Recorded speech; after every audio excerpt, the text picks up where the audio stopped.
Try to go live once again. Hey, there we go. Let's try to refresh this. Try and go live on Instagram story.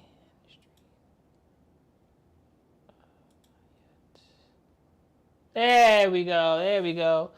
And your boy is streaming on motherfucking YouTube. What is that shit called? Stories? Shorts? Nobody give a fuck about that shit. But I do. So I'm trying to see what the fuck I can do on YouTube right there. I'm trying to get shit ready. I know I should have music. I don't have a music ready. But, you know, for the rest of y'all out there that's just coming to the stream, holla at your boy. I'm checking Twitch here. Checking Twitch here. Where do you get that shirt? This is from my business, baby. This is a prototype of something I'm trying to do. So yeah, you live, kid. I know I'm live. I appreciate it. Thank you, Cooper Corn. I hope I spelled that right. Thanks, brother. I'm live right now. I appreciate you. I'm trying to do some stuff. I'm gonna pin this tweet. That's it. Yeah, I appreciate that. I'm just gonna pin that. Real quick. Cause why not?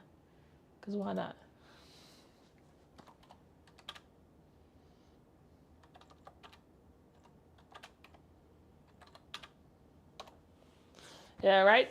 Shout out to you. Thank you for joining. Where'd you get that shirt? You know what I'm saying? It's a hoodie, actually. You know what I'm saying? Let me pop it on for bro. I don't think you can see this. All right, so the ears are kind of shitty sometimes, but when it hangs just fucking right, it's nice. It's nice. I appreciate the love. Let me take this off. It's not a hoodie day. It's a let it fly day. And I got my logo right there. Hey, all right. So if you join in, I appreciate you, Cooper Corner. Appreciate it. All right. It's hard to even go down deep into this and talk about this, but I'm gonna watch everything about Assassin's Creed Shadows. I got 2 hours, and I've already wasted like 10 minutes. Whatever, we're gonna get into this.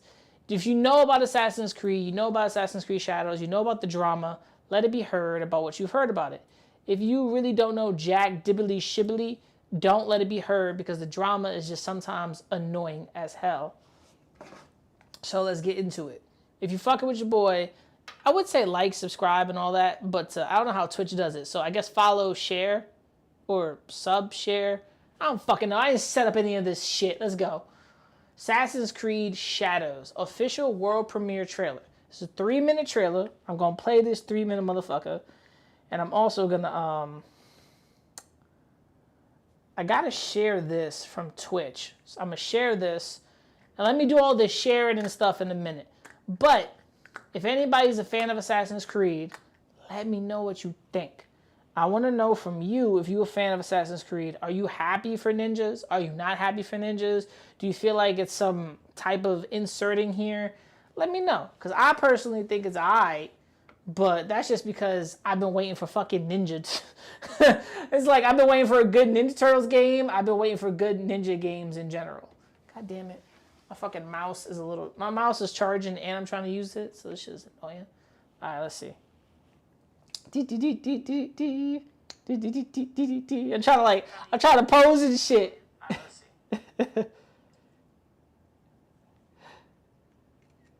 I got it. I got me posing. I'm trying to share my shit and I got me posing.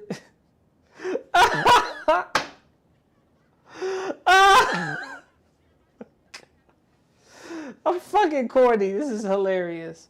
Yo, welcome. Well, whatever. Let me see. I'm trying to share this shit. Actually, I thought I might want to change this. I'm not talking about 6 seconds no more. Shout out to Shizzy, but we're not talking about you right now, Shizzy. We're going to talk about you again. What the fuck happened? Right. I fucked up. We're going to be talking about everything Assassin's Creed Shadows.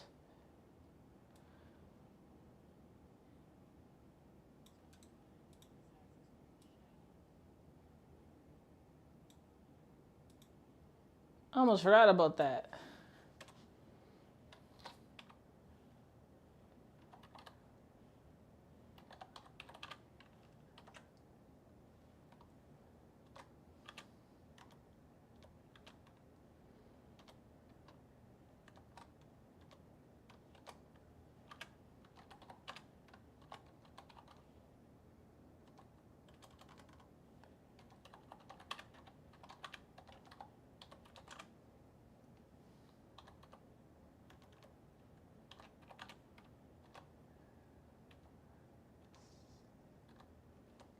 I think his name is Yosuke. I'm trying to remember the guy's name.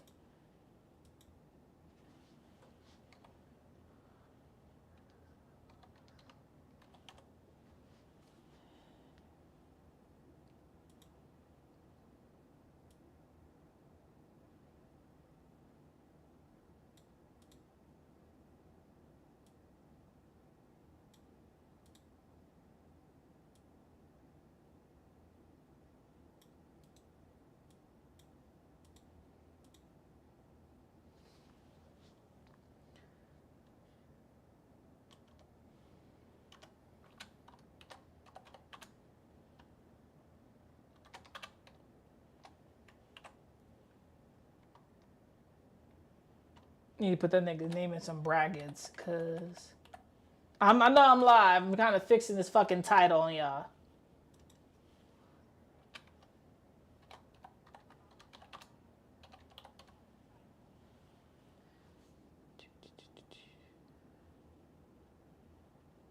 Okay.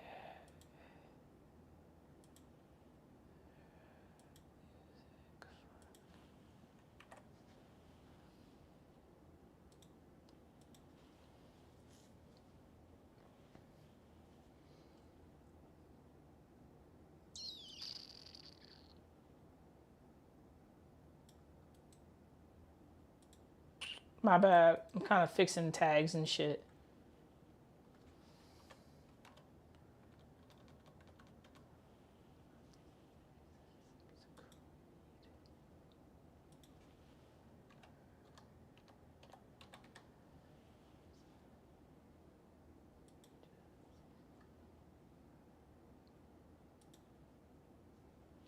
There we go. I changed that bitch. Everything wrong about Assassin's Creed Shadows. Why people hating on Yasuke. Okay.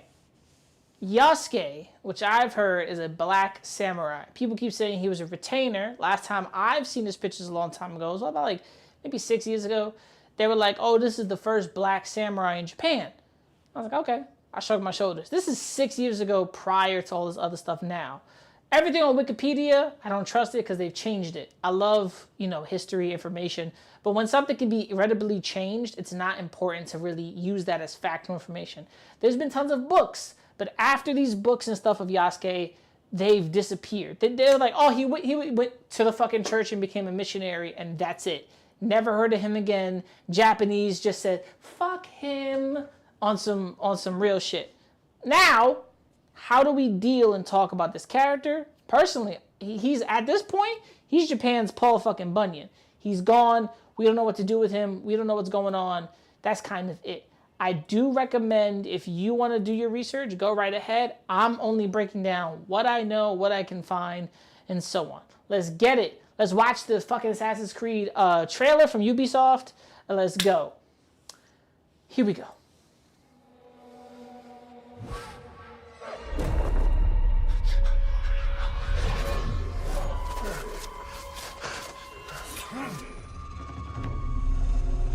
This is violent.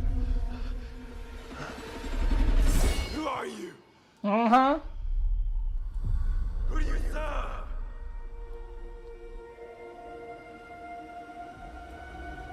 Okay, but it looks like we're dealing with our regular ninja. Hold on. If I go back a second, this is our ninja. Don't get me wrong. The whole hate against Yasuke, we got a ninja. We got a ninja. I don't know the hate about the black samurai nigga, but we got a ninja. We got a legit ninja. That's all I wanted. I didn't give a fuck if it was a male, a female. I didn't care if it was a Shiba Inu fucking Assassin's Creed game. As long as we got a ninja. Like, come on, bro. Who do you serve? Okay. All I have ever known in my life. Our land. Ubisoft. Our customs. Uh-huh. My family. All right. This is very Asian. This is very, Japanese. I don't know what the fuck is going on. Burns. With the The gabagool. name of unification.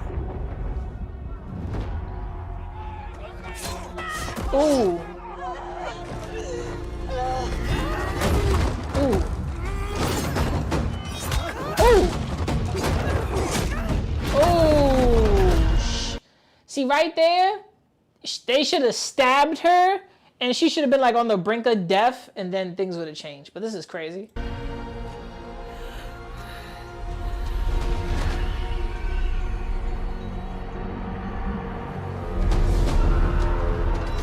You are still a frog in a well who knows nothing of the... So, right here, I'm thinking, this is her enemy. She gonna kill this motherfucker. He is on her hit list. Hit list number fucking 1 is Yasuke. We gonna kill this nigga. But I've heard, no, he's actually joining her. But this automatically makes him look like the bad guy. Because obviously he's slaughtering the whole village. So I'm like, why would she join him? Unless she betrays him and she's actually a Templar, that's different. On some like, fuck this nigga type of shit. Let me see. I'm over here trying to like, get all this shit out of here. But that's what I'm thinking. He a Templar. He doing Templar nigga shit. Excuse my language. Let me see. Let me go. I'm trying to share my live, y'all. My bad. Trying to share what I'm working with. Share what I'm working with. Shout out to 2 people here. I appreciate y'all for being here. Only 2 people. I don't really care. I'm happy. I didn't screenshot my fucking thing. Here we go. But I'm thinking right here, that's the enemy. sea. The ocean's filled with new ships, but they all come from the same river. Greed. Okay, so we have here Yasuke, and I believe we have, this is Nobunaga, right? That there's no other way. This is not Nobu fucking Naga. This is Nobu fucking Naga on some real shit. But what's the negative of this?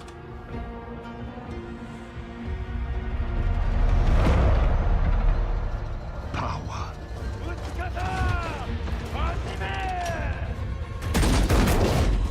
Guns.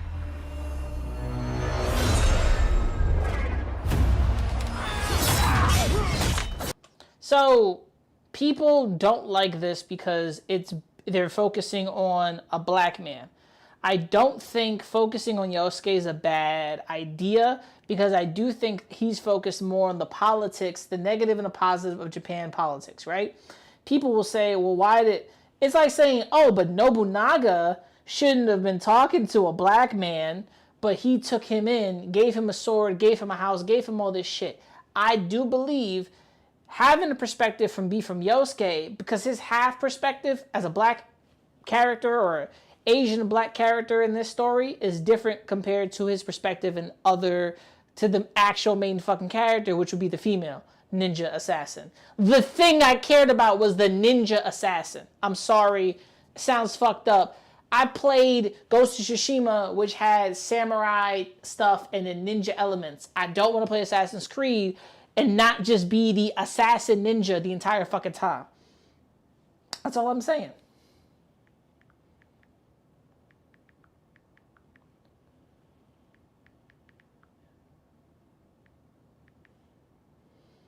That's my problem with it. Other people are like, oh, well, I don't want to play Yasuke. Black, where's the Asian? Listen, I'm not saying that this is not their wheelhouse. I'm not saying that this is not their fucking open shaft tunnel. I am saying that, hey, maybe from his perspective, we're getting one half of the Japanese story, right? Nobunaga's behind the scenes type of shit, because it's still this part of the story, Assassin's Creed, is still fictional. Yes, it's historic, but it's still fictional. And to deal with these things, it's a balance. How do you balance out the fictional? How do you balance out the non-fictional? And how do you make it seem very, what's happening? So let's go. Ooh! Alright, hold on. We gotta go back. Power.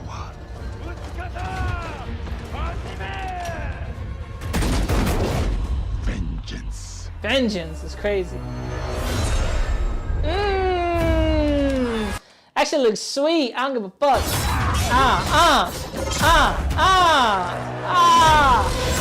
Woo!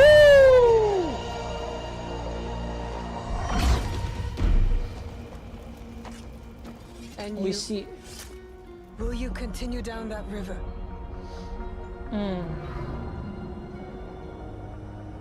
Or choose another path? Are you not enemy? This, bro, I got a strange sinking feeling. She is going to kill this nigga. I have a sinking feeling that she secretly sees him as an enemy. Beyond what we see. And we must look for it together. Okay, so they not enemies? Okay.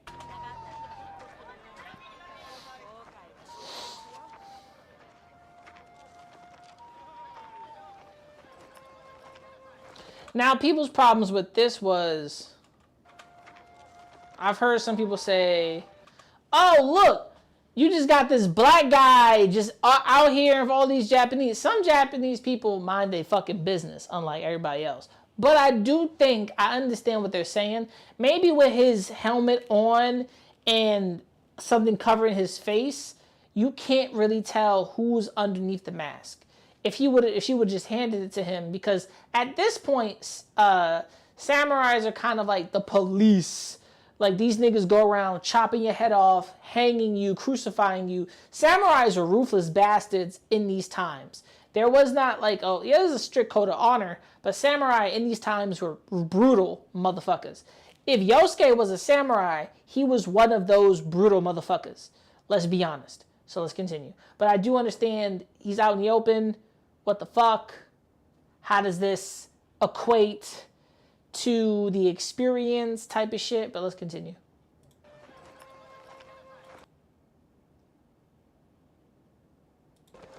We must learn to trust, rebuild. And follow the blade. See, she's the assassin. Who the fuck is he? Just that doesn't make sense to me. You can see that she got the assassin's blade. She's the assassin. But the whole Yasuke, like, come on, G, is not making sense. Like, is he just there for muscle? Because I'm like, most Assassin's Creed games, oh, because it's a woman, she knows she's not strong enough. But I'm like, if I'm ducking, dodging, killing, slaying niggas, get the fuck out of here.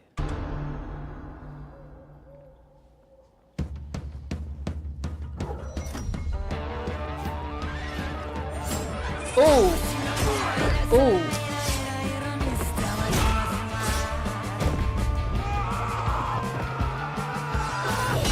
Ooh.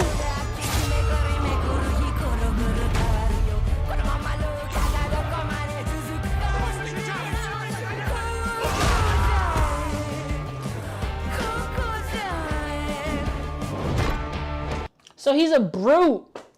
He's just a brute, my nigga. I don't care. He's just a brute character. Like, it's not even to insult. It's just, they got him, and I guess he's only just for muscle. Yes, Nobunaga liked him because he was just for muscle. Because they've said Nobunaga was like, yo, he had the strength of 10 fucking men. This nigga was basically power and muscle. So they made him just a muscle-bound, heavyweight power nigga in the game. Personally, I do think we're going to have a couple of gameplay with him, but we're going to have more with the girl because she's the true assassin. I feel like that's where we're focused at. He's not an assassin. He ain't missing a finger. You know how the blade, what made the blade so inconvenient was they had to lose a finger all the time. Like, come on, bruv. But he's a brute character. He's just a strength brawler. He's that type of dude with a sword. That's all it is. I personally don't see the problem, but that's my one issue. Like, he's just powerhouse.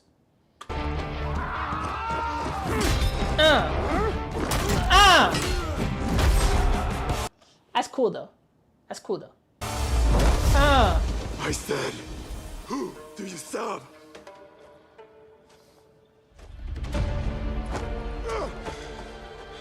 We are the shadows. That served the light.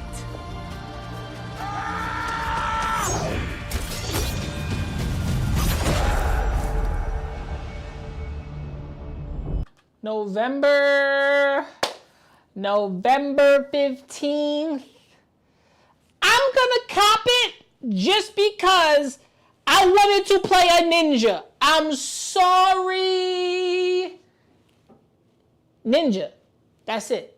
I wanted to be a ninja. I didn't care how the fuck this game comes about. I don't personally think we're gonna have like I'm gonna care more about it, but there's more here. Let's see what's up here.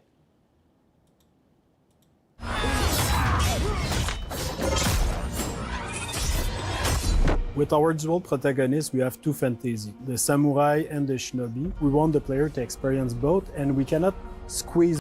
Why? See, this is my problem. When you say you want the player to experience both, I didn't want to. I've already played a samurai game. And, what is it? The Ronin game that came out was fucking fire. Yes, it looked like PS2, PS3, but it was still good. It felt like Ghost of Tsushima. So I loved Ghost of Tsushima. Didn't platinum it. I actually almost platinumed it. But I loved that game. So I'm playing an Assassin's Creed game just to play. I didn't play the Origins. I didn't finish Black. I didn't even start Black Flag. I started Black Flag, then ended it. I got bored. But then I was playing what is it? The one with the Native American nigga, Connor? I played that one. I stopped. But I wanted ninjas. I wanted ninjas. I wanted a nigga to go, I want a ninja, nigga. I don't care about the samurai big dude. Because I can respect that they're putting him here just because he's been already in a certain parts of like history of Japan. He's part of Japanese history. The Japanese can't say he didn't exist. They can't say he wasn't a real person. They can say he was a samurai. He was a slave. He was a samurai, or he was a fucking retainer to a samurai. Whatever, nigga. He became something. He was trained. They give him a blade. All that shit. Whatever. But he held the short sword. He was a samurai. At some point, the nigga couldn't have been a samurai. If he wasn't, fine, whatever. But at this point, he's like Japan's Paul Bunyan. He's whatever they say they are. I say he's a samurai. But to put him in his game and to realize there's gonna be backlash, come on, bro, come on. It's both fantasy into one character because samurai and shinobi came from a different social class. They have different lives, so we cannot really mix them together. The historical character of Yasuke presented a really exciting opportunity for the narrative team. Who the fuck is she? We approached it.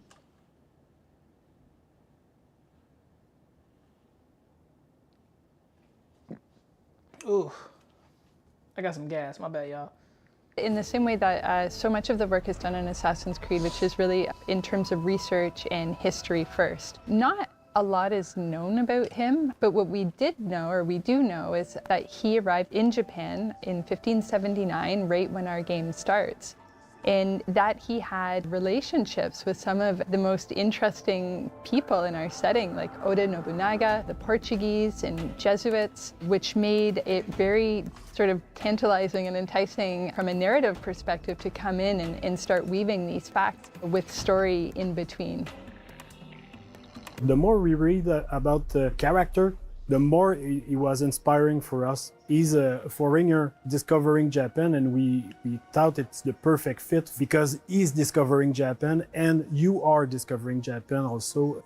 And on the flip side, we have Naue, who comes from the province of Iga, which is a remote mountainous area, fiercely independent, known as the birthplace of shinobi. So they're very contrasting perspectives that really expose a lot of different sides and facets of the era. When Oda came, he completely destroyed Iga. You have Yasuke and Oda that coming to destroy the shinobi. So it can kind of create this interesting tension. So repeat that again. So is Yasuke gonna destroy the shinobi? Repeat that. He completely destroyed Iga. You have Yasuke. Facets of the era. When Oda came, he completely destroyed Iga. You have Yasuke and Oda that coming to destroy the shinobi. So Yasuke is coming to destroy the shinobi, but why is he teaming up with a ninja? What's going on with that? So it can kind of create this interesting tension between two characters. We were able to connect her to the province of Iga and the legendary Igan shinobi historical figure, Fujibayashi Nagato, who's her father in the game. So we understand why she has the skills that she has and the values that she learns from her father in the people of Iga, which are valor, benevolence, and wisdom. And as a young person still at the start of the game, we get to see now we acquire even more of that wisdom as the story unfolds. And if you ask anybody, it's super clear that samurai will be combat heavy and a shinobi will be stealth heavy.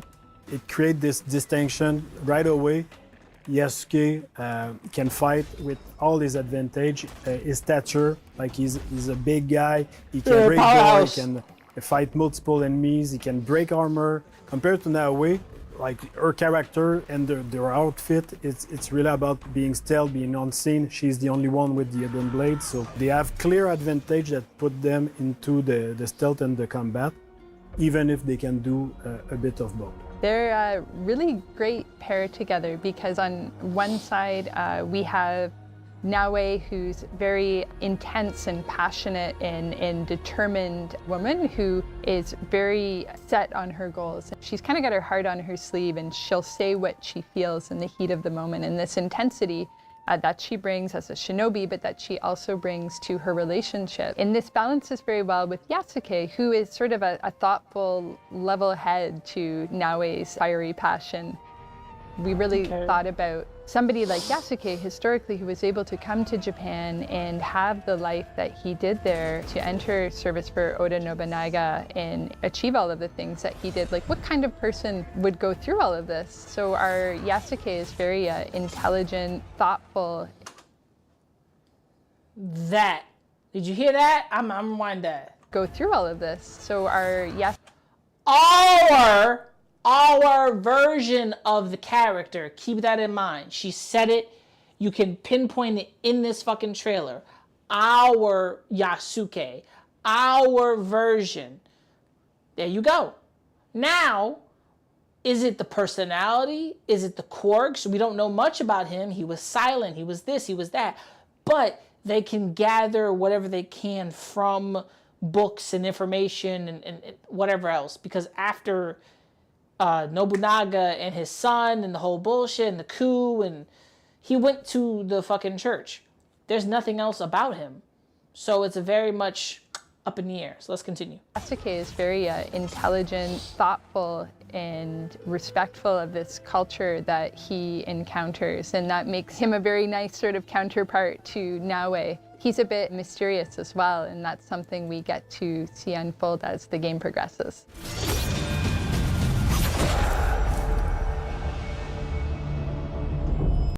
I'm gonna get the game. I'm still gonna get the game. A nigga loves some ninjas. Like, you know what I'm saying? I don't know what it is about Japanese culture, Asian culture when it comes to black people, personally. I don't know if we resonate with it a certain way because it appeals to us so much. Because maybe it's the language, maybe it's the martial arts, maybe it's the food, maybe it's the sense of being out of place, the not belonging. Who knows? I fuck with it. You know what I'm saying? It's very weird. But I fuck with it. I'm okay with it. I'm gonna buy it. Maybe not day one. I'm probably gonna wait a while. Like, unless there's like is there like a special or super edition of this fucking game? Let me see. Cause I wanna know if there's a collector's edition of this game. I typed it in, I saw a collector's edition pop up.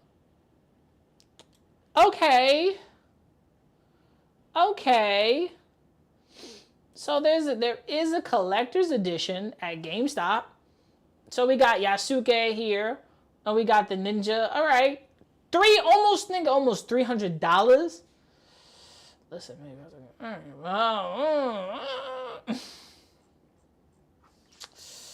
shit, $300 for what?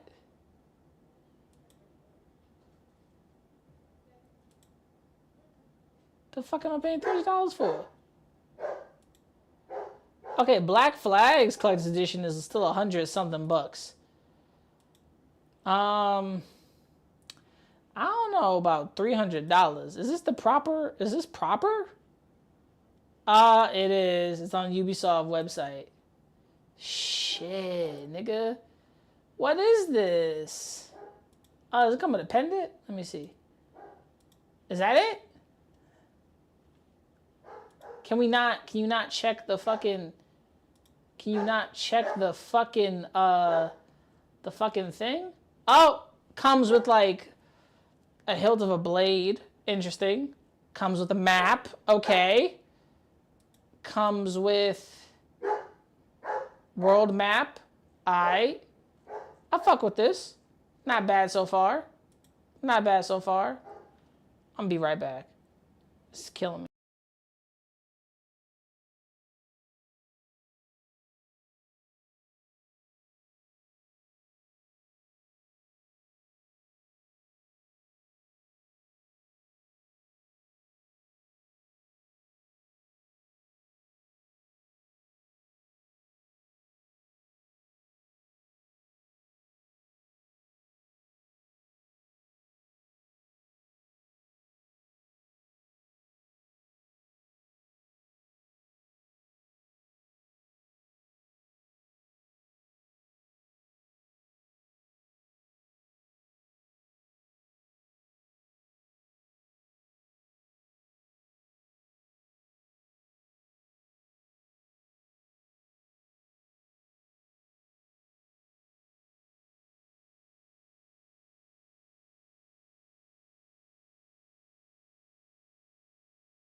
Alright.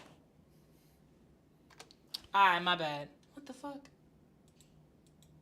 There we go. So, I was gone for a bit, had something to do. Let's get back into this. Alright, well the collector's edition looks nice. You know, it don't look shabu shabu. It don't look trash. It looks like a nice collector's edition. You know, you get this steel art book. I like that. I like the steel art book. Okay, let's start from the beginning. Assassin's Creed Shadows Collector's Edition. Yeah. Okay. What's included in the collector's edition? Collector's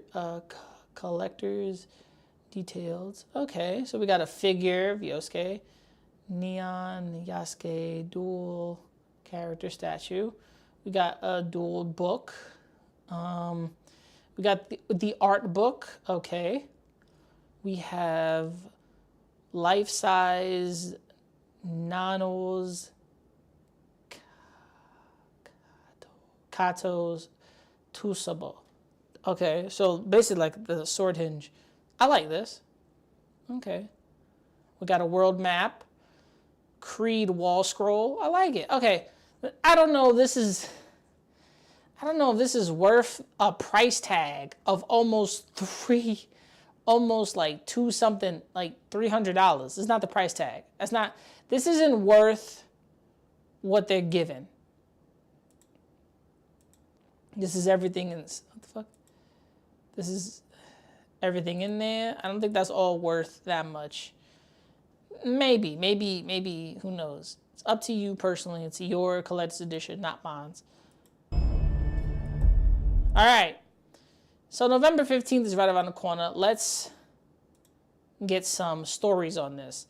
So we're on Twitter. I know, right? Twitter, the worst place in the world to be. Let's go. Oh no, a black samurai on the new Assassin's Creed? Japanese here, sit your white ass down. So I was scrolling on Instagram and saw this post. I went to the comment field and there were a lot of white men saying that this is cultural appropriation. And me, as a Japanese, thought, but Yasuke actually existed. So to make sure my fellow Japanese people are on the same side with me, I went to X and looked it up in Japanese. And yes, they were on my side, saying that Yasuke actually existed and it's funny that foreigners don't like it. In 1627, an Italian missionary, Alessandro Valignani... I'm probably not going to watch her video because I've watched it and it's kind of short. So, you know, the people here kind of cut his ass and they're disrespectful. I'm not reading these comments. Okay. But there is what I believe this one statue somewhere. Not sure where this statue is, but I've been seeing that a lot. So let's continue. What game is this? Wait, what the fuck? What game is this? What bullshit?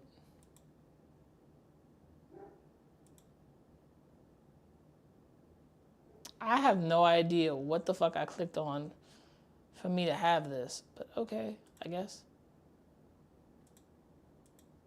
Here we go. I like this guy. He's good at his information. 今日も始めましょう。 The content of my videos are based on personal studies and experiences. There is no intentions of denying or theorizing and cultural aspects. Okay. Yasuke.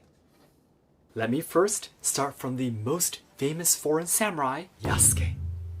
In the Civil War era, many slaves were brought to Japan by European merchants and diplomats. Okay. Yasuke was one of those slaves that was brought to Japan by an Italian Jesuit.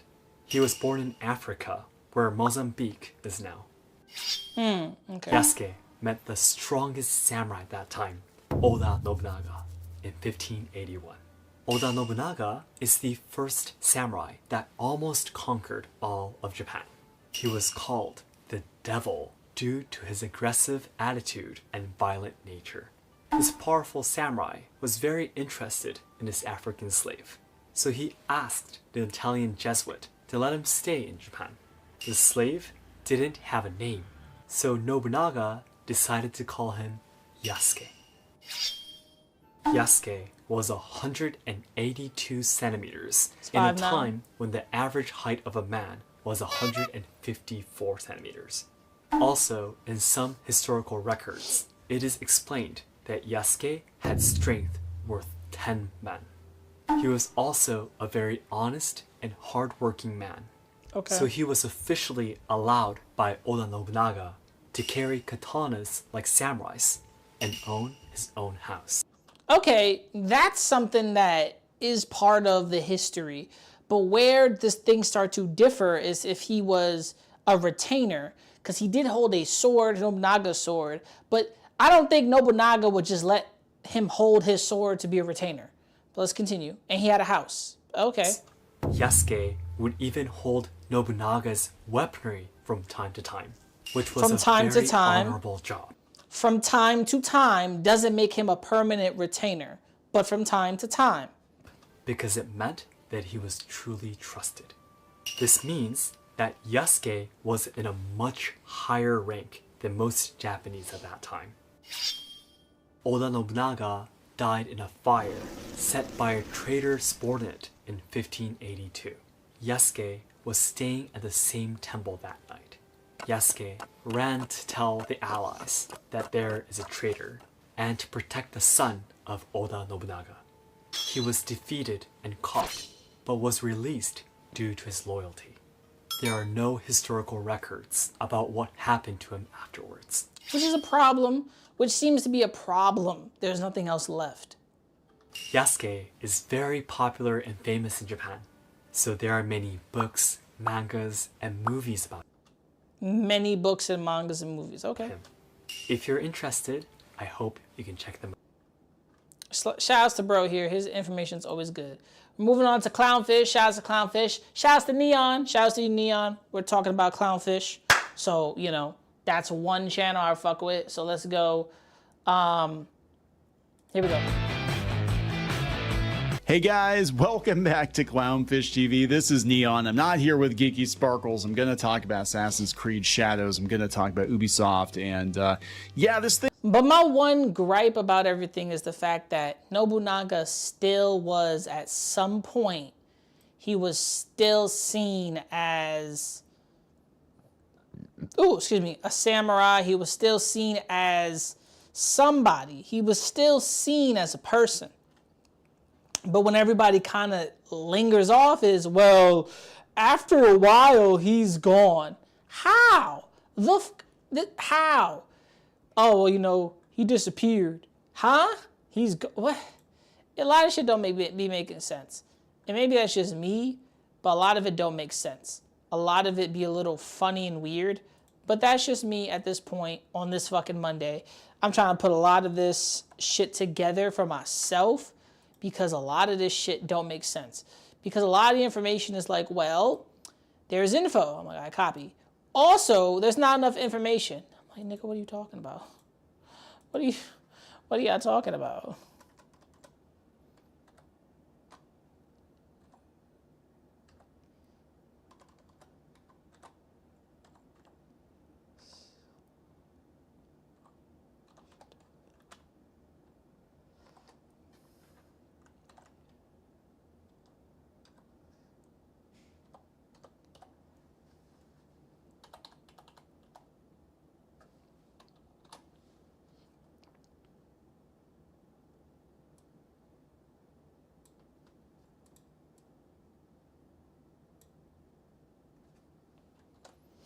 That's my problem with this whole shit. A lot of people don't seem to know. Assassin's Creed Shadows.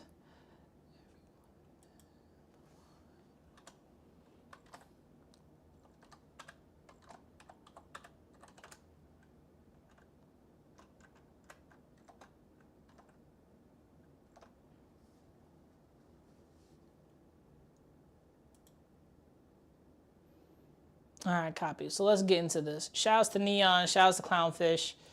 I watch Clownfish a lot, so they're good content. Thing just keeps getting weirder and weirder, and it's so much anti-marketing for Ubisoft, isn't it? I talk about anti-marketing. I talk about drama around a piece of media that actually doesn't pique people's interest. It actually turns them off. And there's so much discussion and controversy around this game that a lot of people have already decided they're not going to buy the game for various reasons. Listen, I'm gonna buy the game. For the rest of you out there complaining about it's not historically accurate, I don't got time for the bullshit. I'm gonna be playing a nigga that's slicing people up. I'm gonna be playing a girl jumping off the roofs going, I'm a landing in a pile of hay. For some reason, that could break my fall.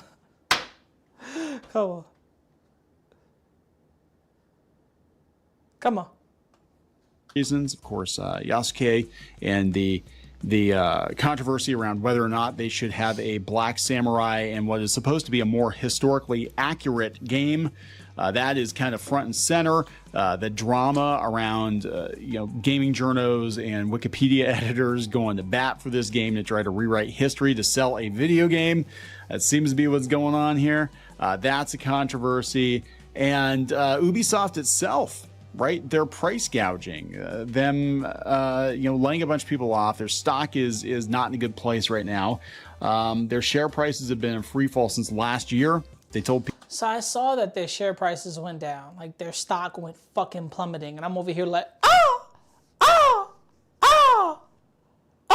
but then I'm like, y'all really haven't been making any other games.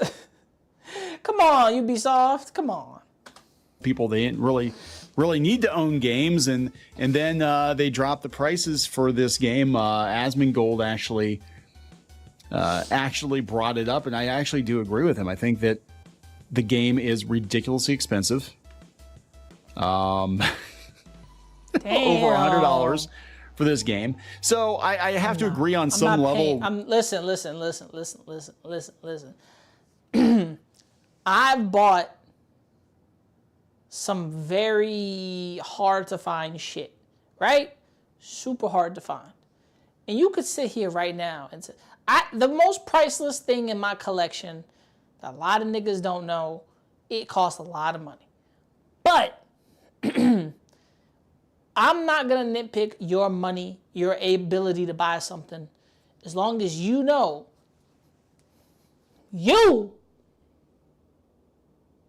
that this shit is not worth it sometimes. It's not. With him, I think that a lot of this controversy is being drummed up to try to shut people down, all the haters, all the naysayers, because this game has got to make money for Ubisoft. Like, they're not in a good place right now. They canceled, I think it was like 6 or 7 games. They've been canceling a bunch of games. Their stock took a hit the other day. And yeah, AAA gaming's on fire. And I think this is going to be another casualty of. Damn it, YouTube. This just trend in AAA gaming to, I guess, put the messaging over the marketplace, to put DEI front. For some of y'all who don't know what the messaging is, a lot of people just say it's diversity and inclusion, which, don't get me wrong, I don't think there's nothing wrong with it, including and having some type of diversity, as long as you're not forcing it, as long as it feels natural. But some people say, well, what's natural? Picking the best person that has the skills for it. Picking somebody that has the best skills for shit. Picking somebody who knows what the fuck is gonna happen. Hey, you know what I'm saying? Sometimes you need to know if you're gonna include somebody, Yasuke, fine. He's the most obscure black person in the entire thing. But at the same time, I'm gonna be real with you. I didn't want to play a samurai in the fucking first place. I'm gonna be real with y'all. I wanted to play a ninja. The other niggas who were assassins before this one bitch, I wanted a ninja. You gave me one character ninja girl. I'm not talking about the chick that met Ezio. Come on, bro. Let's be real. Front and center. You know, we can argue about Yasuke and whether or not he was a historical figure. He was, but whether or not he was a samurai, that is up for debate. Some people say it's up for debate. Other people are like, no, irrefutably. He might have been a retainer at one point, but he was with Nobunaga for 3 years? So in a year, he was a retainer. In another year, he was probably boosted up from retainer to samurai, because the history with Nobunaga and Yasuke only spans about 3 years. And then after that, he's gone. So what the fuck are we talking about right now? That's my problem. But let's continue. He was not a samurai. There's no indication that he was a samurai. He definitely was not a samurai. And there seemed to be very little details about his life, as I understand it. Again, I am not a historical expert on feudal Japan, but from what I am reading, yeah, it seems like some of the details are sparse, but a lot of people tend to agree that he was not a samurai. And again, if this game were taking liberties, I think people would be a lot more forgiving. But they kind of marketed it as a historically accurate game, right? So when you do that, you can't. I think they when she said our version of Yasuke, I already knew where this was going. I already knew where this was fucking going because they were gonna take liberties as much as possible with this character. They were going to take liberties as much as possible with this character. They were going to pull, yank, pull, and push this character. They were gonna do all of that. Now, the character, if he was said to be a samurai in Japan, that's different. At what point was he a samurai? Because they said, well, he held a short sword, he was a retainer, but he could have had a big sword. Pause. He could have been a samurai. Only 3 years at some point, nigga, you can't be a retainer for the rest of your fucking life. So they gotta give this nigga some type of samurai title. They had to. If they didn't, it made no sense that he was just with Nobunaga, but then he could fight, which means he had training, which means he was what? You know what I'm saying? He could fight. He had training. He was a samurai. Come on, bro. Can't have a giant crab show up at the end of the level, I guess. This isn't like Tenchu. This is, you know what I'm saying? So we'll talk about this. This is just, it's a cluster. And just on the principle of the thing, I'm not even talking about the characters or whatever. Just all the drama around it, and especially the price. Like, I'm not gonna buy anything Ubisoft puts out. Seriously, Ubisoft lost the plot a long time ago, and now they want to charge over $100 for a game. And this game and the new Star Wars game, absolutely ridiculous to pay that much money for a game. I think it's insane. So let's talk about this. Before we get into anything further, please subscribe for more pop culture news, views, and rants, guys. Also, we have Clownfish Gaming. You can go out there. I do more gaming news over there. And yeah, I've kind of been watching this thing with a bucket of popcorn. I haven't been super invested. I'm going to be honest, but to see the media just like freaking talking about this 30 times a day, Listen. I don't want to be the guy to say this. I might be the guy to say this in like a different tone. The moment that motherfuckers ignored the woman who was the ninja and went straight for the black dude, there was a whole problem.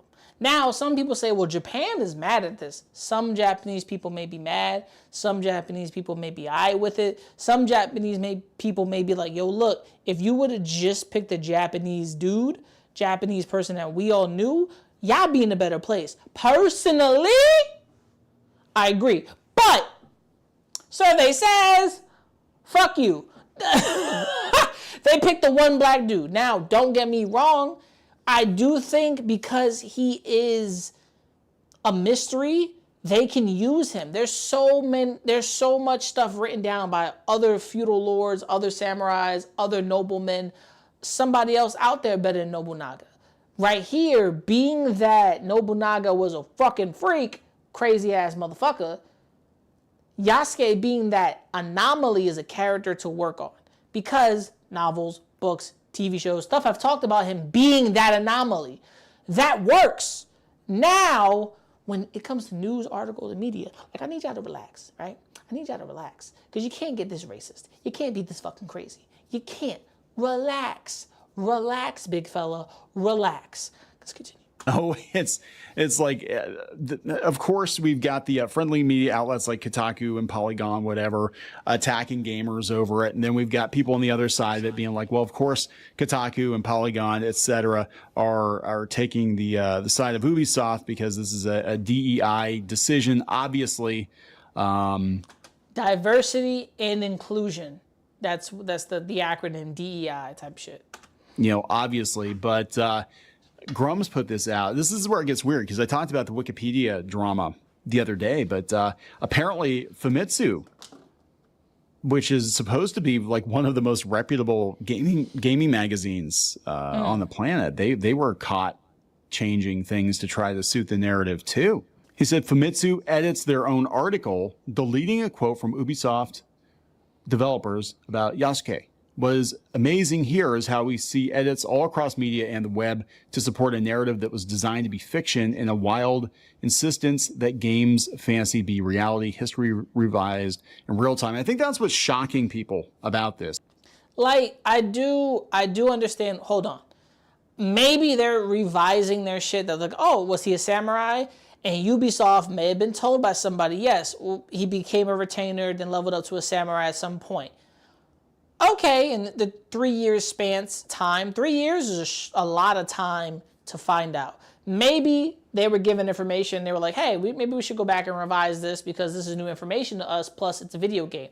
Now, people are like, well, history is changing like Wikipedia. Listen, I love Wikipedia. I fucking do. Because there's probably some actual factual information there. But if people can edit this shit, listen. People be complaining about, oh, history. They edit my history. My history is edited. No. Shut up. Shut the fuck up. Please, shut the fuck up. History is not being changed in any shape or form. For the amount of time that this nigga was there, shit, is at least a little tweak. I get it, but relax. Let's continue. It's not that they're putting a black character in Assassin's Creed Shadows, right? That's again, this is a video game, right? The bigger issue for a lot of people is the lengths to which the media, the journos, the Wikipedia editors, everybody just kind of getting in line to support this game. Why would they do that? Ubisoft needs a massive hit. Desperately. Ubisoft is bleeding money, and Ubisoft is spending hundreds of millions of dollars on these games. You know, I mean, part of your marketing is going to be to keep everything squeaky clean. You cannot afford another failure. Apparently, True. Skull and Bones, which wasn't that supposed to be the first like quadruple A game? But it was a failure. This was just 2 months ago. It said Skull and Bones attracted just 850,000 players in its first week, less than other major 2024. Listen, I like pirates. I do. I'm just not upbeat about pirate assassins. They all die from scurvy, so I don't know why. Why do I care? Releases. This was supposed to be a massive game for them, and it was a failure. Look at Suicide Squad. Yes. You know, look at all the negative buzz around Suicide Squad before it came out, before even the Sweet Baby Inc. Drama. People were questioning some of the decisions. Some of y'all don't know who Sweet Baby Inc. They seem to be a company that works within gaming, that things have to be a certain, I don't know, piece culture style of like changes. Things have to be very disjointed. It's hard to explain Sweet Baby Inc. without explaining that if you don't change stuff or appeal it to their sensibilities, they're gonna fuck you. That's Sweet Baby Inc. in a nutshell. Small nutshell, because I have to watch I watched 4 videos on Sweet Baby Inc. and I tell you, ain't nothing crazier than those videos. Decisions around Suicide Squad, and gamers already made up their minds, and they didn't buy the game. This game is several months off, and people were already saying they're not going to buy it. Same with the Star Wars game. They're charging $130 for these games. People are already making up their minds. So yeah, would it benefit Ubisoft to spend a couple of $1 million to pay people to go do damage control? Hell yeah, it would. When you're spending, I mean, I'm not saying that's what's going on. I'm not saying that's what's going on, but I know. Neon, you know what the fuck is going on. Nigga said, I'm not saying what's going on. Get out of here. I know how these AstroTurf campaigns work. Disney does it all the time. They've been doing it for years. You make it look organic, but you make sure that you have people installed or people who will take a bribe or whatever, you know, in exchange for perks at the different magazines, at Wikipedia. and you make sure that they all kind of toe the line, right? Because you cannot afford to have your $200 or $300 million game fail. That's just a theory. I don't know exactly everything that's going on with this game, but it does feel to me that this is all Ubisoft trying to rewrite history to save this game because they need this game to save their asses. That's what I think is going on here. But yeah, this is he retweeted this one. I could believe that if a company is failing, they do need it to succeed. How much success will the game have depends on what are they putting in. This is Manga Lawyer. Assassin's Creed Shadow developer confessed their intention of finding a non-Japanese character to fit the Japanese period. The article is 100% real and comes from a now-deleted paragraph from Famitsu. Even the Japanese website paid by Ubisoft is doing damage control. Oh, Famitsu fucked up. Here's the proof.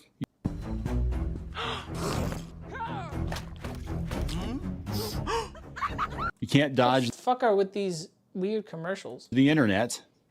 Famitsu. Here's the proof. You can't dodge the internet. Famitsu deleted the red line. Here are the lines that they deleted. For Yasuke, we were first looking for our samurai, someone who could be our non-Japanese eyes through. Okay, I understand. Maybe I understand what they're talking about. They were looking for a non-Japanese character to maybe not reflect the whole nation, because this is Japan's history. Japan's history back then, they were murderers, monsters, thieves. They were wild-ass, dog-ass people. This country was not the best country at a certain point in its history. That doesn't go for the rest of the world. I'm just saying this to be a footnote here.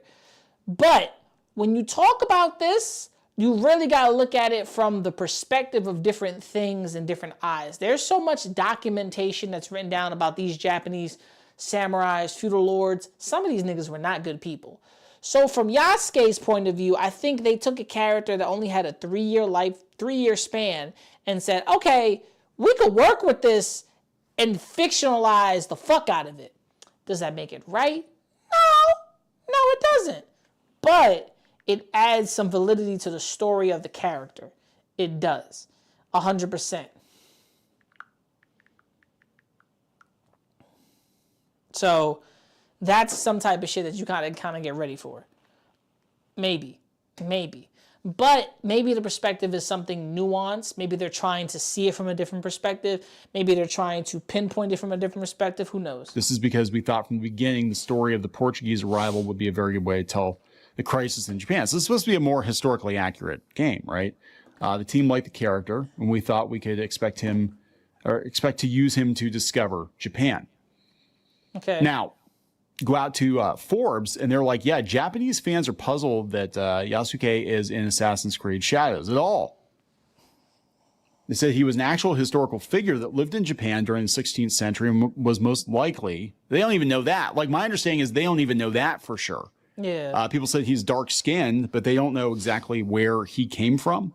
Yeah. They said he was most likely of African origin. He would have also been around during the time period that this game is set. However, almost nothing is known about him, which in part means he's a great narrative blank slate to work. Yeah, he's basically Paul fucking Bunyan, which there's nothing wrong with that. To use a character like Yasuke, it's not bad. You can really, he could be from any point. It's like, oh, well, if he was from Portugal, it was Mozambique. Technically is where he was from because the Portuguese took slaves from Mozambique. So pinpoint there, bam, shah. But then they don't even know what tribe he's from, what part of Africa he's from, how the fuck, you know what I'm saying? How they catch this nigga? If he had the strength of 10 men, like, you really got to put 2 and 2 together. No one is saying he wasn't in Japan. What they're saying is he wasn't a samurai, he was a retainer. But at some point he had a house, he had this, he had that. So there's a lot of there's information on the character of what we know. But then there's shit that we don't know. Like the fact that no one knows where the fuck this nigga went right after. Come on, bro. That nigga disappeared like the ghost. Work with, but that also has its pitfalls. Gamers have been waiting for Assassin's Creed to come to Japan for years now. It's the land of ninjas. Yes, the epitome. I've been waiting. Me, I wanted this. I wanted to play and kill motherfuckers in Japan. I wanted to be an assassin. I wanted to walk and pickpocket some fucked up people. I wanted to kill me some samurai in Japan in the video game Assassin's Creed Ninjas. I wanted Assassin's Creed Ninjas because we were talking about ninjas for so fucking long. Come on. Of stealth. Just make another tension. It's like God of War. I want God of War to eventually go to China, Japan, whatever, fight whatever. I need to see it. Your game. Just make another Tenchu. So it has always been a perfect fit for a gaming series built around stealthy assassinations in an interesting historical context. Again, manga lawyer, let's see how well received the latest stunning and brave Assassin's Creed Shadows is in Japan. I'm sure things are going to be fine. Oh my God. A game where black people massacred Japanese people in the Sengoku period is a perfect example of... Well, one black person. Technically, one black person. And technically, if he did kill people, it was because Lord Nobunaga, who was Japanese, said, hey, go kill that motherfucker. So personally, blame your leader. Blame that nigga. Ubi. This is what happens when political correctness is taken to the extreme. Says again, these are Japanese people, and there are some people that are like, yeah, what's the big deal? But it is kind of a weird. It's kind of a weird decision, right? Now, one of the protagonists is a ninja. It's a very famous and important region in Japan, many ways birthplace of the ninja. Yes. So we do have a ninja. I think that's a female character. Why Ubisoft didn't just stop with making Shadows about ninjas in a series where you're meant to stealthily assassinate people is somewhat beyond me. Yeah, people are like, why do we have a samurai in a stealth assassin in game? That's the shit I've been saying. That's the shit I have been saying. Shut up, dog. That's the shit I have been saying. Why? Why?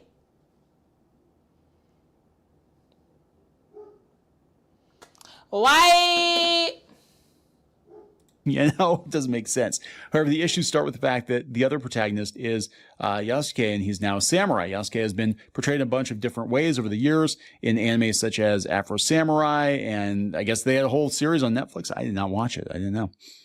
In these works, it was clear this was meant as being an entirely fictional what-if scenario, and they're all great. Having him depicted as a cool samurai was entirely fine, as it was clear there was a great deal of artistic license involved. The issue here...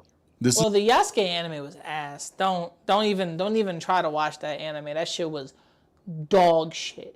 I don't even care if Lakeith Stanfield voiced the character. It was dog shit.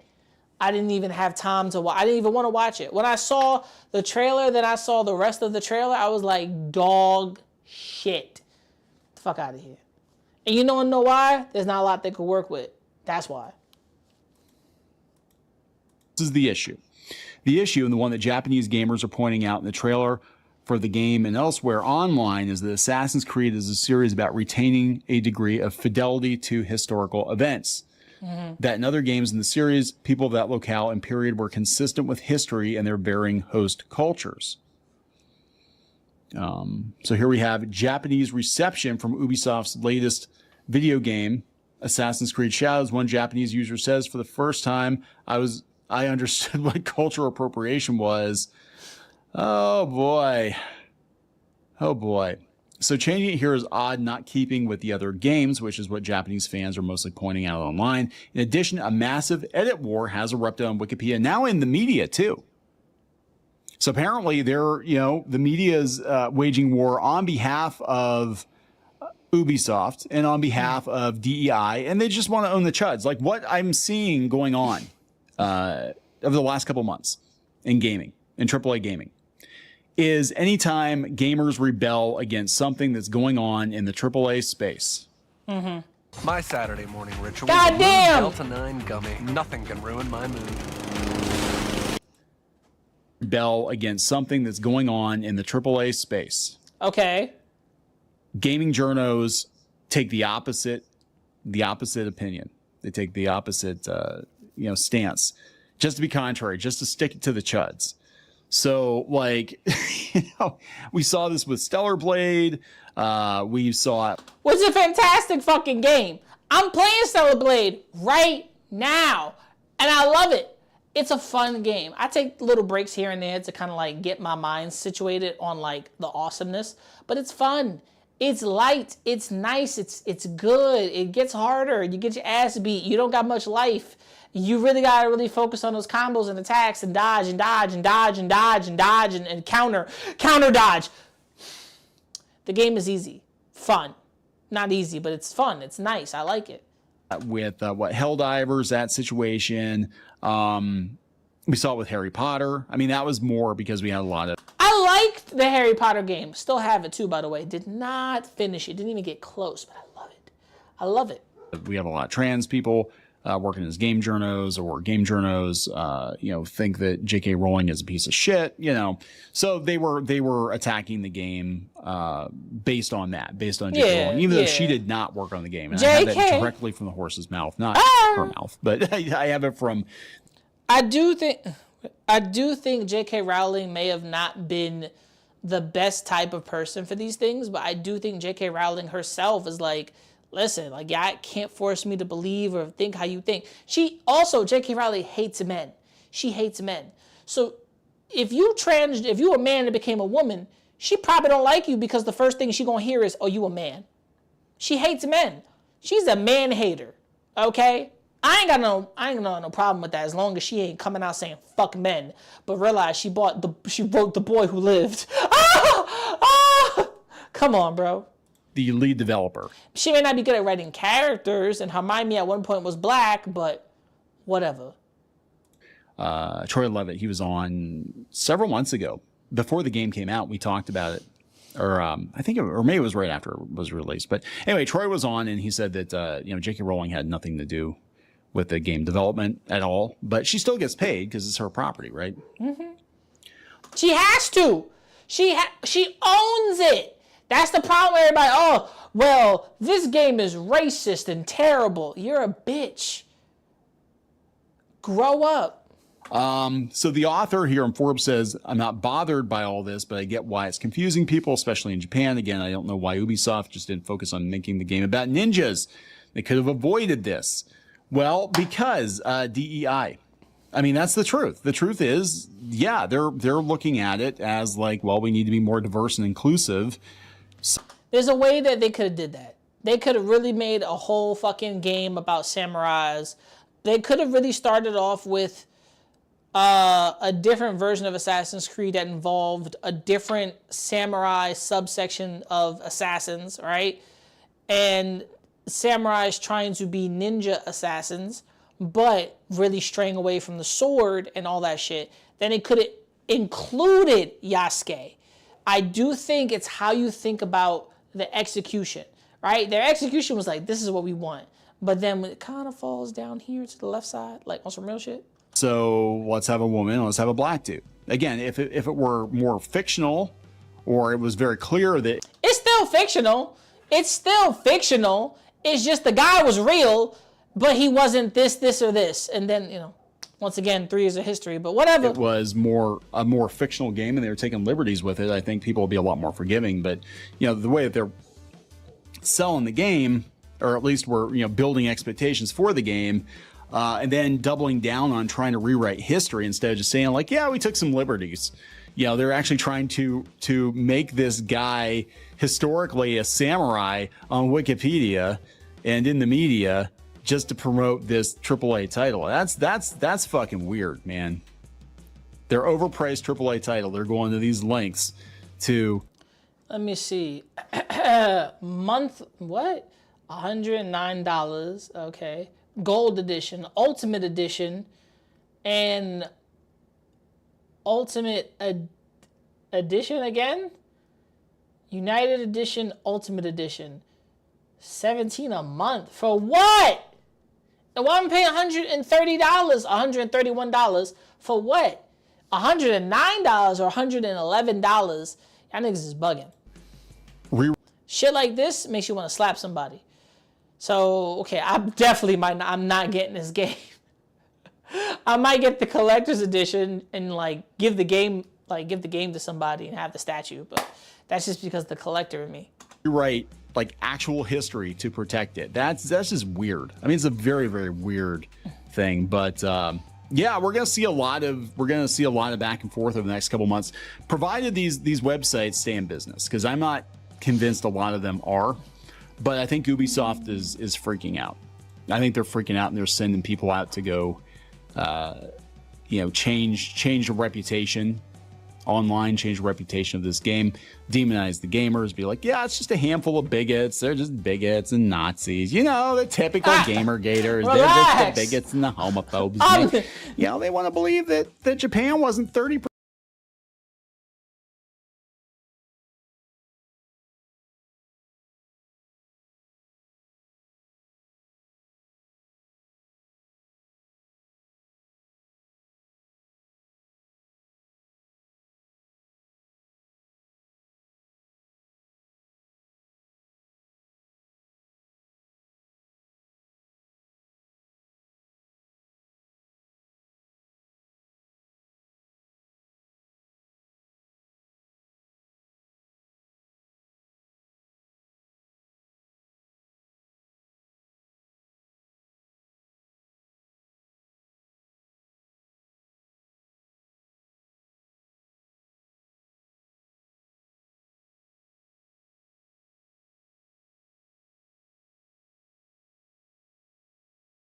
Black in the 1600s.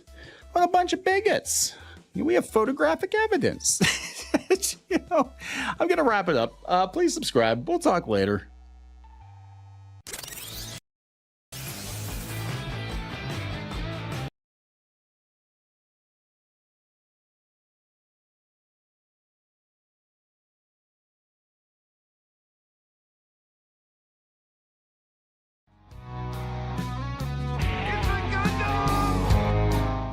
Another day, another Ubisoft blunder.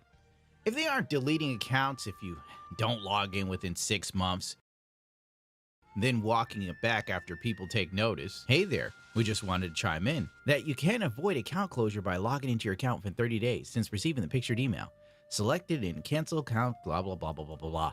But we're not talking about that today. Or that time when they were releasing a quadruple A game, Skull and Bones, that nobody wanted. Then they had to reduce the price by $25 after launching the game and praying someone will take a nibble. While the long-anticipated Assassin's Creed set in Japan is finally happening, people have wanted this since Assassin's Creed 1. That's 17 years late. About 2 weeks ago, I heard rumors that the protagonist samurai was going to be a black guy. I thought to myself, no way. Famous last words. This is just people being hyperbolic about the woke movement and Sweet Baby. I know things are iffy right now, but Ubisoft isn't this stupid. This move would piss off the Japanese in the wake of Johnny Somali. So I paid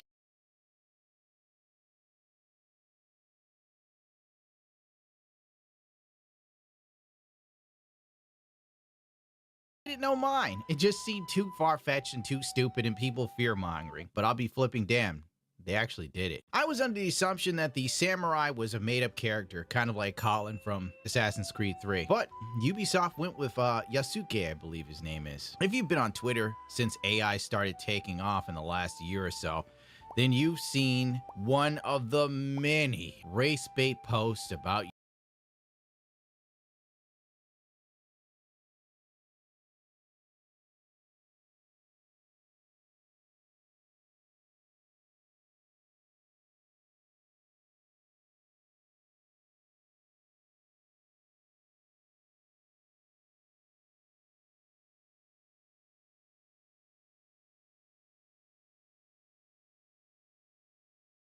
Yasuke. These Twitter accounts tried to pass off the AI art as historical fact. These scholars forgot to check that photography didn't exist until the 1800s, which was 200 to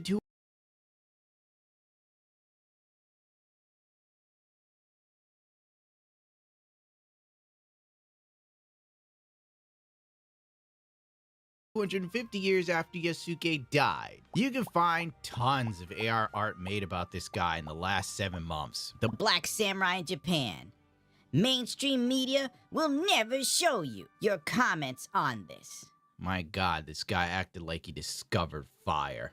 The funniest black lies. Don't get me wrong. I muted myself for a second. Lies. A lot of AI art has been fucked with. I ain't gonna lie. Japanese art are the ones where they're like, black people were the original Japanese and they chased us Nah, out of the nigga, country. chill. Relax. That's the shit I hate. Japanese were the real, black people were the real Japanese. Black people are the real Indians. Relax, nigga. What are you talking about? Just sitting here like, God have mercy. No, I'm not looking up that stupid tweet, Stu. You can find it. It's been stated many times that Yasuke was a retainer for Nobunaga. Here is a wiki before the great rewriting. Yes, people are now rewriting wiki because of Assassin's Creed game coming out. Welcome to Clown World. A black man was taken on as the vassal by Nobunaga-sama and received a stipend. His name was decided to be Yasuke. He was also given a short sword and a house. He was sometimes made to carry Nobunaga's tools. Sometimes. Pay, get paid. Shop online and in-store. Check out the Venmo Teen account. Why is it just unskippable shit for no reason? And then they give me some skippable shit. He was sometimes made to carry Nobunaga's tools. This has probably been altered again. Who the hell knows? I don't care enough. Like, even the fact it's pretty impossible for there to be a photograph, and the fact it's AI. I like how the vibe of this post is the mainstream media will never show you. But they don't even name him. The only known black samurai was Yasuke, and he might not have even been a samurai. Wild. All documents is that he was a retainer and allowed to carry arms, so for the purposes of status within Nobunaga's house, it is somewhat equivalent, but as a rank, it is indeed doubtful he would have been considered part of the warrior class. The trailer makes little to no sense. Obviously, during Nobunaga's reign, he killed a lot of people for small slights, even for being Buddhist. That was one of his things. Killing Buddhists was a hobby, if I recall correctly. Anyway, the trailer starts with the female protagonist noticing her village is being massacred. She then gets knocked down a hill. Oddly enough, they didn't finish her off, but whatever. She was probably a Buddhist. And she sees the black samurai involved in all the death and mayhem of her village, right? And for some reason, she wants to work with him. This makes no sense. But that's the next question. That's my problem. That's my problem. I thought he was gonna be the bad guy. She's gonna be the fucking person to get revenge, but then they work together. Which I'm like, at the end, she probably betrays and kills him. Who knows? Questions. Just consume product. The black samurai also has dreads. I'm so sick of black characters in every game having dreads. How did he get that going in feudal Japan, dude? I highly doubt Nobunaga sent people out to get this dude imported tools and products to create small, clean dreads like he has. I'm not even Japanese, and I find this offensive. But if you listen to the corpo-sucking game journals... But he did, I do think Nobunaga had a Japanese-style haircut. That's something that happened. I do think he had the regular haircut. Like IGN, Japan loves it. Let's skip all the hustle, bustle, and BS and just get to the pop culture part. Talking to IGN, yada yada yada, Professor of Japanese Literature and Culture, work of IGN, Assassin's Creed, yada yada yada. Yasuke has been featured in many creative writings and media. If you go to Wikipedia for Yasuke's page, there's a long list of novels, TV shows, dramas that have been inspired by him. He, as a historical character or somebody who was inspired by him, I think people in Japan really, really embrace him as a character. And we really like to see him representing the samurai spirit. Now, if you hit the official launch page for Ubisoft Japan, you'll find the Japanese are not feeling this. Let's read some comments here. A game where black people massacre Japanese people in Sengoku, period, is a perfect example of Ubi. Is this what happens when political correctness is taken to the extreme? Yes. Maybe. For some reason, Assassin's Creed set in Japan with Japanese people being the focus wasn't diverse enough. The sword is in the wrong position. It's no good to have it open at your side. I do think since he's a black man that's been taken in, because the Japanese culture is very open. Like, you go to Japan, they're open about their culture. They're open about their culture studies. They're open about their culture. They are 100% open about their culture. They're not going to hide that they're not open about their culture. You go to Japan, they want you to be invested in the culture. You go to Japan, they want you to be involved in the culture. You go to Japan, they want you to be a part of it. That is a fact. That is a factamundo. Now, the fact that this black man integrated at a time where maybe that was not ever heard of, maybe it started integration differently. Besides the whole Commodore Matthew Perry coming with the guns, opening Japan up forcefully, which is what happened. Japan was a closed country and then was forced to open up.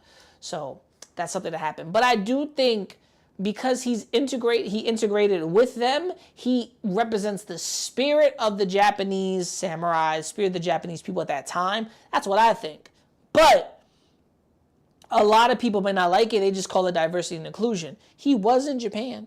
That's a fact. Even if he had a short sword, even if he was a retainer, at some point, he was always a retainer and he never leveled up. Maybe that's different. Who knows? Let's continue the bullshit. Yasuke to appear as an ally. Are they mocking Japan? They should have made someone like Saizo Kiriga an assassin. It's a bit disappointing. I wanted to play as a Japanese ninja. It's my favorite game series. I started with Syndicate and have played everything, so this is sad. I don't think there is any Japanese people supervising the architecture. It's Chinese and filled with lanterns. Okay, interesting. He said there's no Japanese supervising the architecture, which is different. There is a Japanese woman that is doing the historical stuff. 3 gates and paper lanterns. So it doesn't feel like this. I think the Shogun stands out after the good example in the drama. Up until now, the main characters have been the original local races and ethnic groups, but why do they become different races when it comes to Japan? Yasuke, who is supposed to be a sword holder, enters the battlefield without permission, so Nobunaga-sama ends up holding a sword himself, which...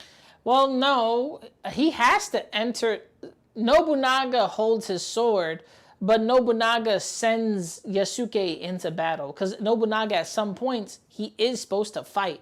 So I don't know where the bullshit's coming from, but I do think there's something mistranslated here. Which is ridiculous. This probably won't sell well in Japan. You should change your concept now.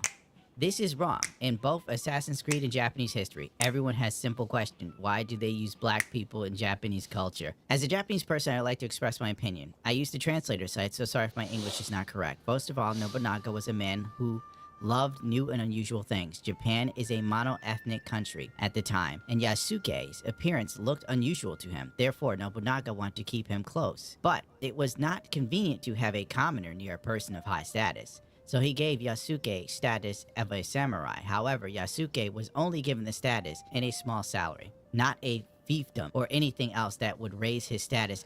But he was given that status and he was given a sword and he was trained. So what the fuck are you talking about? As a Japanese person, if he was just given fake status and a sword and a house and a wage, he was not a samurai. He couldn't hold a sword. He didn't do any training. Come on, bro. Come on. Because each story says, once the master died, Yasuke fought, went to go tell Nobunaga's son.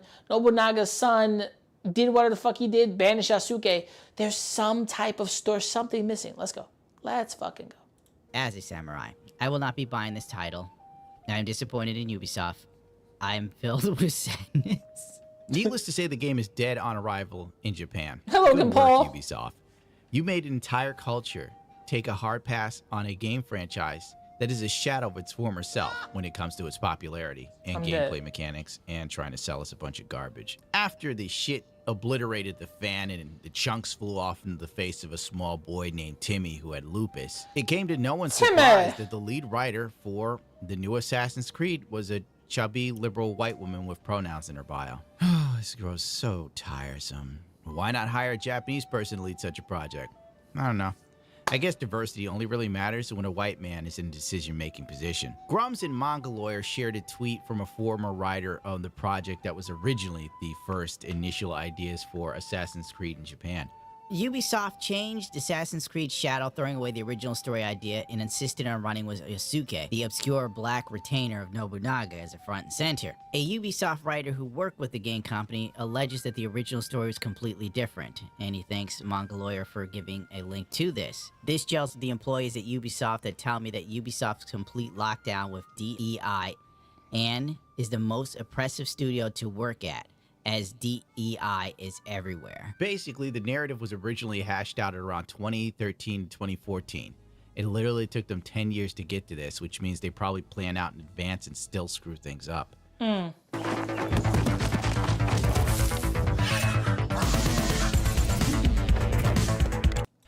From what I remember, it was about the Sword of Eden, aka Excalibur. Interesting premise. The sword itself gives Nobunaga an overwhelming advantage in all the wars of Japan because he was probably the first Japanese warlord to almost unify Japan. But we're not doing a history lesson right now. Daddy's tired and he's been drinking. It takes place before and after Nobunaga's assassination. The lead character Taka becomes a shinobi. Taka stands for hawk or something in Japanese, I think. Blah, blah, blah, blah, blah, blah. I'm not even going to read this to you because it's a mile long. But the point is, the idea they originally had looked way better. Yeah, that suit looked better. I ain't gonna lie. That's a fire fucking suit. Shit! Being an assassin and carry around a big ass sword, I'm like, you know, I get it. Other assassins had blades and shit, but that looks fire. If this is true concept art. If this is true concept art, nigga, that shit is fire. That shit is fire. And the original suit was really kick-ass. Like, how do you give up this ninja look and give me a black samurai dressed in gold? Needless to say, I'm not buying it. I mean, let's face it, we all know the last good Assassin's Creed was Black Flag. They kind of had a little bump with Origin, and then we went back down the hill. But according to Grums, the story doesn't stray that far away from the concept they originally had. They just sort of threw a black eye in there for the sake of it. And I hear Sweet Baby Ink is in the mix, so if they are, that makes a lot of sense. Thankfully, Ubisoft has decided to keep the multiple expensive tier system for the game because they know people are clamoring for Assassin's Creed Shadows, so much so that they're willing to pay north of $100 for this fantastic experience. Lies. The original standard edition with the pre-order bonus is only $69. Stop being cheap.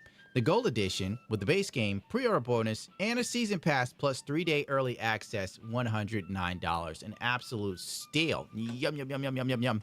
What's next? The Ultimate Edition, base game, pre-order bonus, season pass, 3-day early access, and the Ultimate Pack, huh? How about I wait till the game is like $10 on a Steam sale and get all of this? Here, this is garbage. I'm so sick of like video games literally making. I gotta give it to Gundam. The prices, he's telling the truth. That's a lot of fucking money. I'm not sitting here wasting my money. Listen, look, I'm gonna show y'all something, right? I'm gonna show y'all something.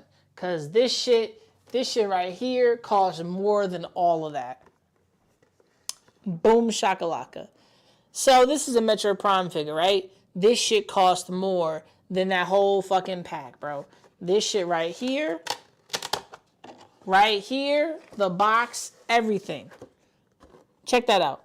Check that motherfucker out. This shit right here, expensive. I love this. This is something that I paid. I ain't gonna talk about that. But got this, and this is better than whatever the fuck they're trying to show us.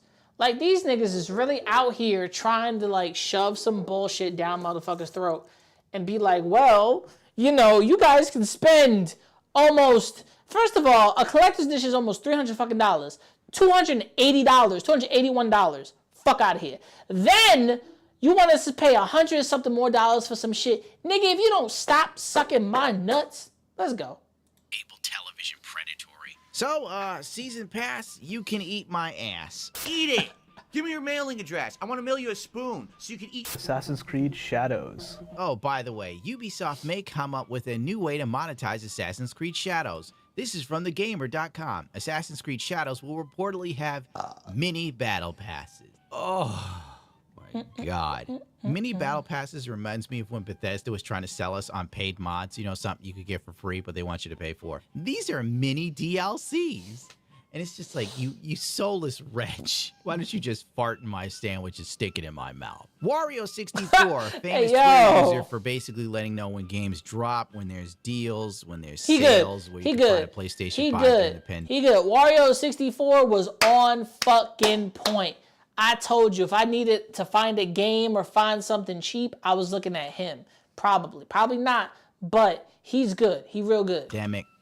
He was letting everyone know that according to PSN, Assassin's Creed Shadows is an online play required game, meaning that when you buy... No, I can't. Really? I'm not getting the game. I'm not getting the game. Online play required? You could bite the fattest part of my soul. The game, in order to play the game, you always have to be online. Well, anyway, after Wario made people aware of PSN saying you had to always be online, Ubisoft said that it wasn't true, which makes me question if Ubisoft is telling the truth themselves. They probably tried to slip this by people and got caught, because Wario is milquetoast as they come. He's not a political guy. He doesn't talk about DEI. anything else. He doesn't talk about He only talks nothing. about shit. He just goes, there's a deal going on, check it out. So I highly doubt that he would post anything that wasn't already listed from a factual source like PSN. Hey everyone, we wanted to share some early information on the upcoming launch of Assassin's Creed Shadows. Following some questions, blah, blah, blah, Assassin's Creed Shadows will not require mandatory connection at all times. Oh, at all times. So that could be like, you know, corporate speak, like it doesn't require connection all the time. It just checks and phones home like every 30 minutes to an hour, which some EA games do. Get out of here with this. You think we're retarded? I can't, dude. I'm too tired. Over under, like how bad do you think Assassin's Creed Shadows gonna do? Feel free to write it in the comments, because I have a feeling this game's gonna tank, and I don't even know what Ubisoft's gonna do, but it should be an interesting little chuckle for the rest of us that just don't care anymore. Well, I look at it differently. I do think Ubisoft Shadows is at its point a little bit kind of a pain in the ass. I look at it as, from my point of view, Ubisoft Shadows is a take that they're trying to do. But it's a 50-50, I'm not going to lie.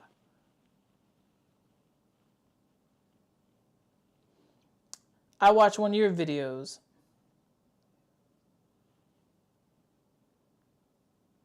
My bad. Milquetoast, that shit. So, I do think Gundam might have a point, right? Ubisoft is trying their fucking hardest. And when I mean they trying their fucking hardest, I do mean they're really much bringing out the bullshit. Now, don't get me wrong. Is Assassin's Creed Shadows a shitty game? No, I don't think so, but I really want to play a ninja and not a fucking samurai. If I wanted to do that, I'll play Ghost of Tsushima for the second time. Get the fuck out of here. Get the fuck out of here. That's all I'm saying. I'm just choo-choo-choo. Like, stop playing. But I don't want Assassin's Creed Shadows to just be online. I didn't want to play a samurai. And some of y'all niggas are just bitches. Let's just put it like this. A lot of people who complaining, they're only complaining about, well, he's not a retainer. He's a retainer. Well, too late. He's a samurai now. They changed it. He's basically Paul fucking Bunyan. Altiori. Who's next? Hey, we're back to Neon or something. And then, actually, we'll move bro up here. We'll deal with Altiori. I like Altiori. She's got fucking wonderful content. Go check her out. The comments are probably crazy in this bitch. Let's go. Will you continue down that river?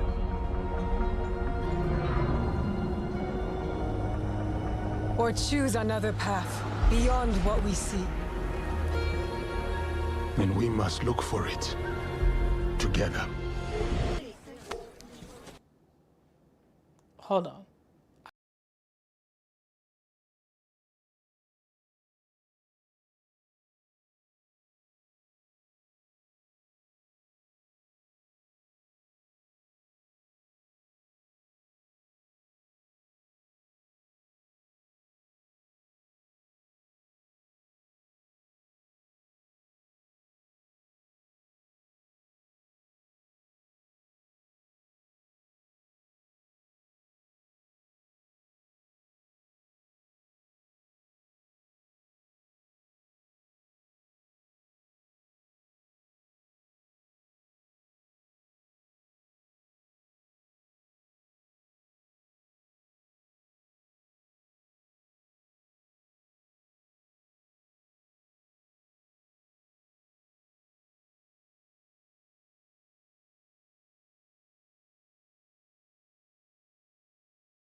Alright.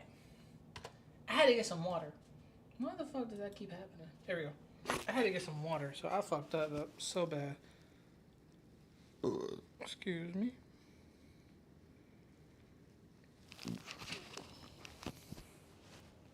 Alright. Here we go. Ultiora, she is content creator.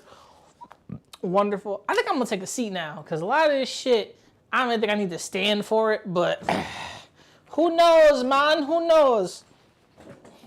Sometimes this should just be kind of interesting. Other times it don't be.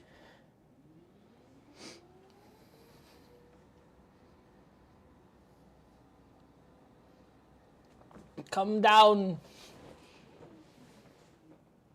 Oh shit.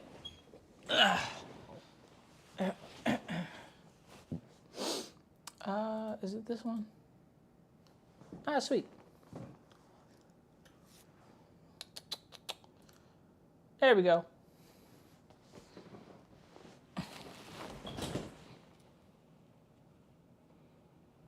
Yeah.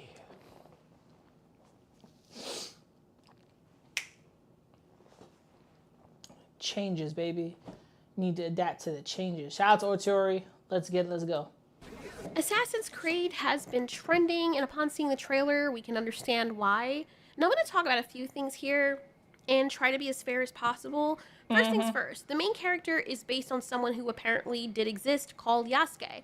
Secondly, yes, he was of Afro origin based on what we've read. Thirdly, there's some understandable outrage, and it's not particularly because people are racist against black people. Maybe there is some of that, but I don't think majority of people, that's what it is. People of every color, including black people, are upset with this for specific reasons, which I will point out later. There are also people who think that it really isn't that big of a deal because the man was a historical figure in Japan. I hope you don't mind some gameplay in the background because this is going to be a really lengthy video, and to be honest, I want to give you guys something to look at in between the content, which is kind of mostly what I have to say. But anyway, lastly, before we begin, the only reason I'm even doing this video is because someone asked for my opinion of it. I didn't even know what was going on, and What because game I talked is about he pop playing? culture stuff What game is that? Like, that shit looks crazy. in the past with gaming and movies and stuff, and I guess it falls under here, and it's trending right now, so I guess being part of the discussion is par for the course. But anyway, it's honestly, when I heard it, it's not something that particularly makes me angry or annoyed, but at the same time, I can understand both perspectives.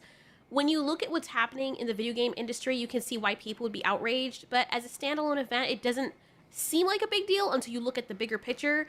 Anyway, let's start with Assassin's Creed. I've only played small sections of an Assassin's Creed game, and I don't even remember which one it was. One of my exes was playing it, and he let me fiddle around with the controls, just idly with the character while he was on the phone, and that was it for me. That's the extent of that. I love watching gameplay of it, and I think the first time I saw it is when I learned the word parkour. Parkour! Oh my god. I gotta mute this. That is the moment to parkour. Parkour!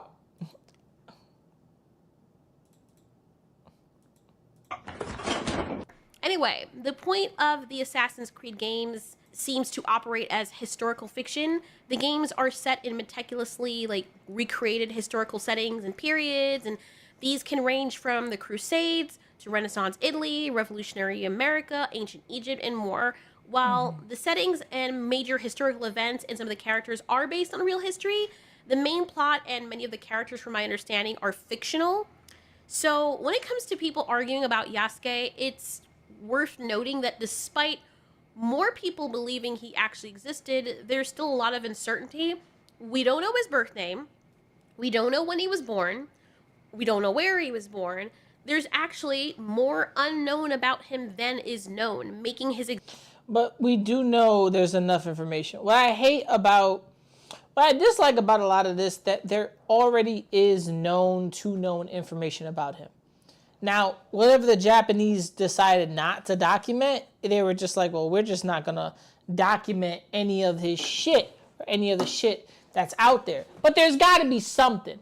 You can't just sit here and tell me, oh, well, we didn't document shit. Oh, well, we didn't, you know what I'm saying? And they're not going to keep track of a black man roaming Japan or going to a missionary church. Come on, ladies.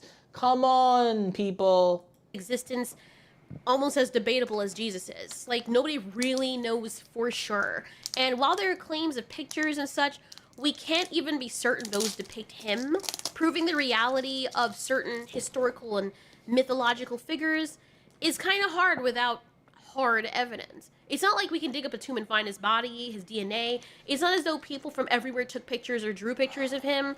It's based on hearsay. So we're left with the possibility that he might... Plus, at a certain time, when you were buried, your grave would be like what? There were barely headstones at that time. You could, at this point, you could dig up all of Japan just to find Yasuke, and you wouldn't even know what grave you're picking up. You know what I'm saying? And I don't even know if, do the Japanese bury or do they like cremate? Because that's a little different. Might have existed, but he also might not have. What we do know could have been embellished, just like stories of many historical figures who weren't as prominent. Now, in the Britannica, and I'm going to read some of what's here, and the other reason people are wary about stuff like this is because every time there is a new game or some kind of trendy topic where now you have a situation like this with Yasuke in a game, they're trying to sell it, they will go back in articles like what happened with the Warhammer situation, and they will make changes. So you can see that the article here was last updated May 18th, 2024, and if you go over to references and edit history, you will see that the first paragraph, there was a modernization of the first paragraph, and that was on May 10th, 2024, right when this thing was being released. So you have to take some of this with a grain of salt, I guess. So it was edited, or it could have been edited, or a paragraph was updated at some point. Be aware. But you don't just look at the one article, there's different things. But funny enough, when I was looking up Yasuke, it was so hard pressed to find older historical context. All of them had been recently published, or they were recently updated with so-called new information. Which is kind of different here.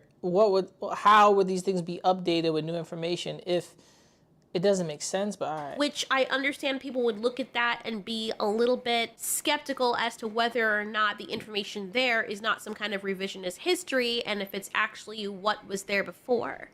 Anyway, still, we're gonna read what it says. Much about Yasuke is unknown. His birth name is unknown. The date of his birth is unknown, though many estimates point to the 1550s. While he is known to have been from Africa, the exact location of his birth is unknown. Historians speculate that he may have been born in what is today Ethiopia, Mozambique, or South Sudan, citing evidence connected to his name, his physical appearance, and described by his contemporaries, trade relationships among Japan, Europe, and Africa, and other factors. It is unknown whether Yasuke was enslaved and transported from Africa. It is possible, according to some historians, that he may have left Africa as a mercenary.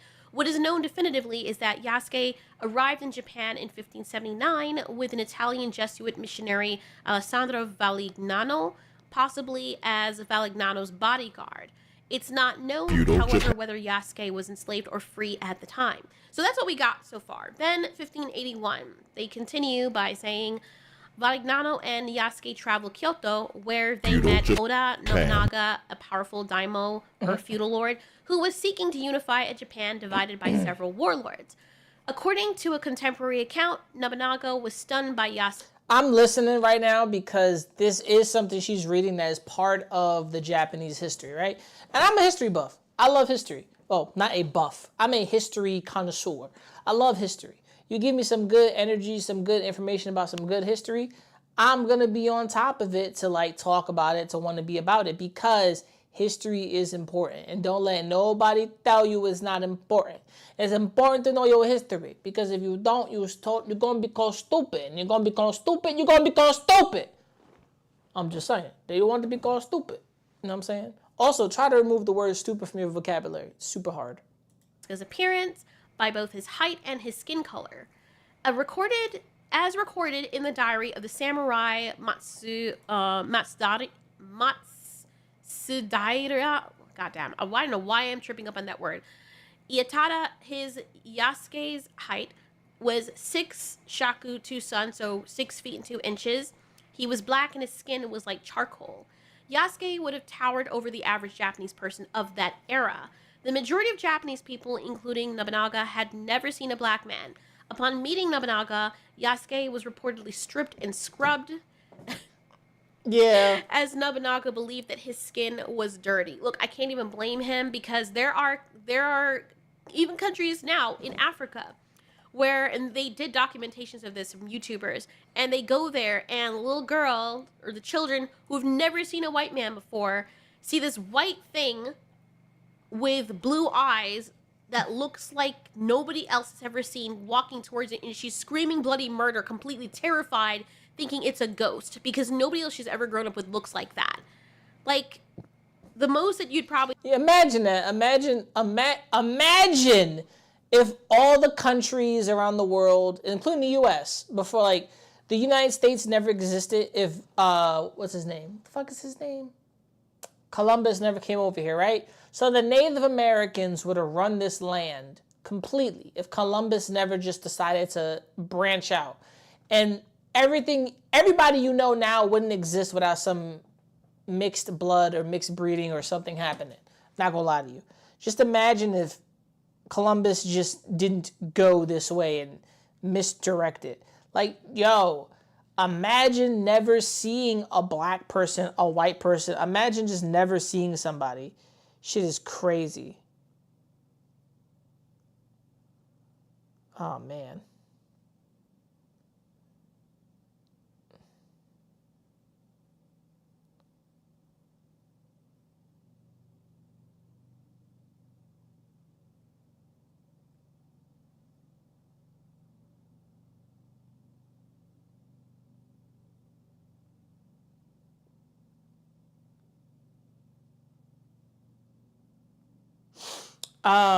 Let's continue. We think is, oh, that's what someone looks like when all their skin is scraped off. Because, you know, when you scrape off your skin, no matter what color you are, if you have a scrape, before the blood comes out, you see your dermis, which is white underneath. So I understand from his point of view, it's just ignorance. It's like, I don't know. I've never seen something like this before, so he must be dirty. Yasuke immediately gained Nobunaga's favor. Historians assume that Yasuke knew Japanese well enough to have conversations with Nobunaga, and they believe also that he quickly proved to Nobunaga his skills as a soldier. Soon after their first meeting, Nobunaga granted Yasuke his Japanese name, accepted him into his service, and made him the first recorded foreigner to receive the title of samurai. Yasuke was also one of the few people who dined with Nobunaga, which demonstrated the closeness of their relationship. As a samurai... Okay, so that has to be somehow true. It can't be false that he knew...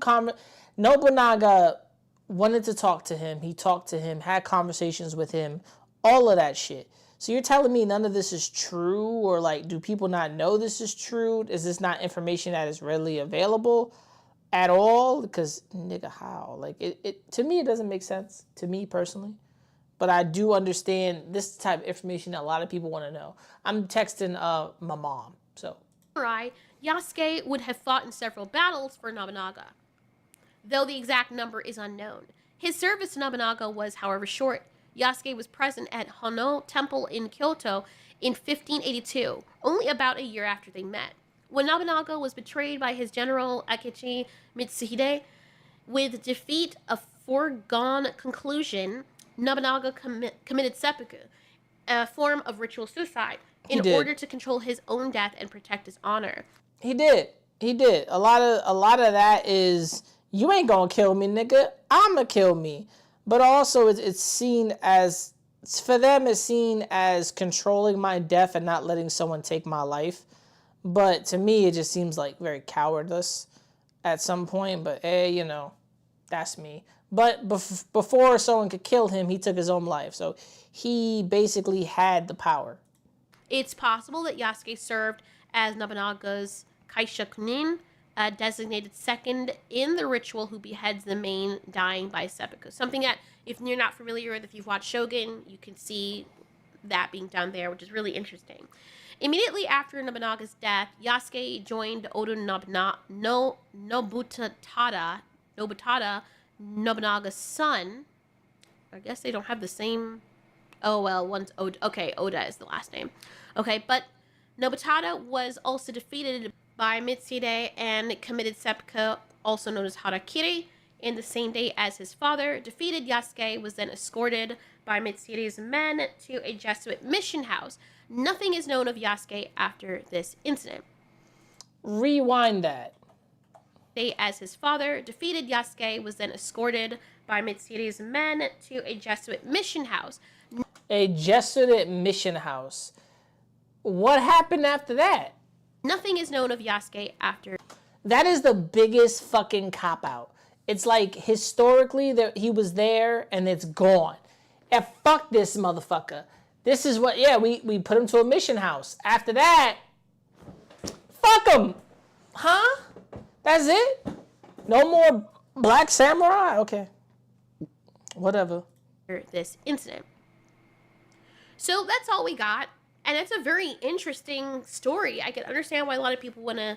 It almost sounds like Shogun, but from a samurai's perspective. And I would love to watch a movie on that, to be honest.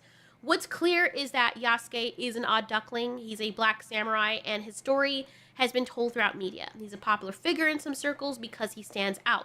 So whenever you're in a world and considered exotic, there are going to be stories about you. It's interesting to tell stories about someone really unique.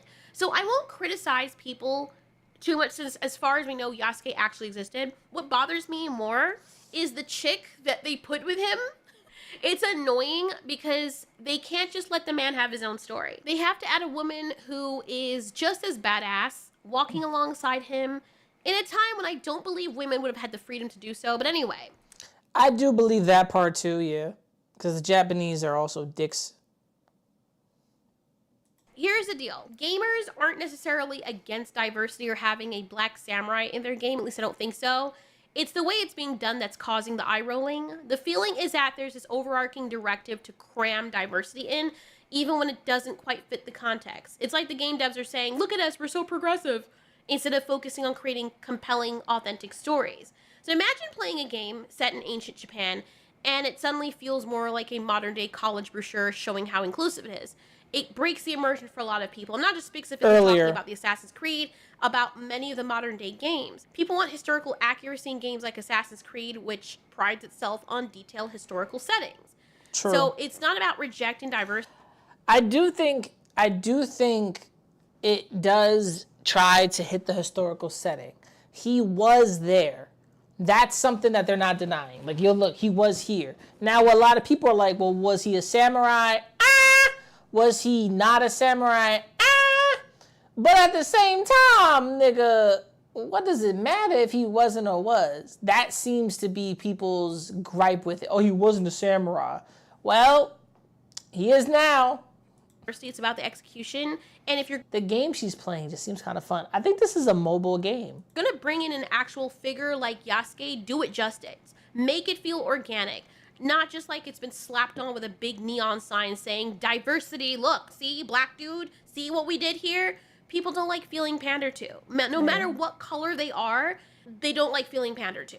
And people are upset because it feels like that's what's happening here, especially giving Ubisoft's background. So yes, while Yasuke's story could be an incredible addition to the game, and he's based on someone who could have most likely existed, I think it's the forced diversity approach overall that's what's rubbing people the wrong way. A lot of the argument is, instead of featuring one of the countless ethnically Japanese heroes from feudal Japan, they decided to make Yasuke the dark-skinned guy who basically nothing is known about, the main character. Yasuke, for everything that we know, the consensus people believe, he did exist, and his story is fascinating. But in a lot of people's eyes, or based on the arguments I'm seeing, there were so many other legendary Japanese figures they could have chosen from in Japan. Many people have an issue with this because they claim that this isn't the first time Ubisoft has done this. It seems like every game they release now has to check a diversity box, even if it doesn't make... I do feel like them checking a diversity box, or even trying to, is them feeling that, hey, you know, we just want to separate ourselves, but come on, like, think about it, guys. Historical sense. So when they set a game in feudal Japan, people expected it to reflect that era accurately. And even though it would have reflected it accurately if Yasuke existed back then, they were like, you chose the one black dude out of the entirety of Japan to tell a story about instead of all the other Japanese heroes. And I think that's why. I look at that as different. It's weird that I see it through different perspective. Like, hey, how many viewpoints of Japanese people are we going to get that's almost the same? His viewpoint as an outsider and a foreigner, because they've done plenty of games and movies. They've done different movies with outsiders from Japan, learning their culture, learning their style, all that shit. Even that fucking Marco Polo TV show of him learning martial arts. Like, come on, bro. I believe the diversity part, people feel like that's just thrown in there. I do like the fact that he is a part of this, but there seems to be more of a, well, you're just kind of a dickhead, but a lot of people are saying it feels forced and like they're being pandered to. Imagine if they set the next Assassin's Creed in an African country with a predominantly dark-skinned population. Would they make the main character Asian or Japanese or white just to mix things up? Probably not. And I think the inconsistency is what's driving people nuts. They want authenticity, not tokenism.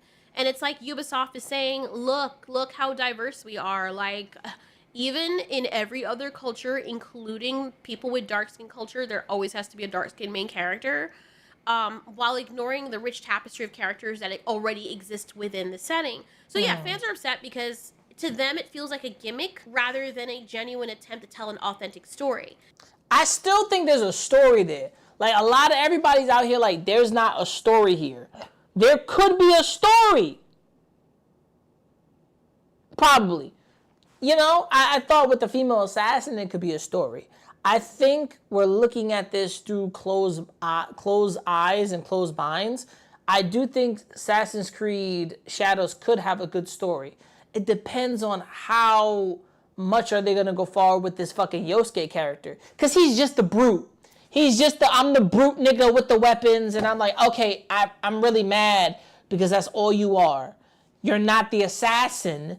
The girl is the assassin, and even then, it's kind of like, okay, but then if she's not able to kill the same way, like, she's a ninja. A ninja's gonna get you. A ninja's gonna get you. Period. But she's not the person that people are caring about. They're like, yeah, Japanese chick, ninja, we don't care. But this black guy, like, come on, man. I think they got a story. I think.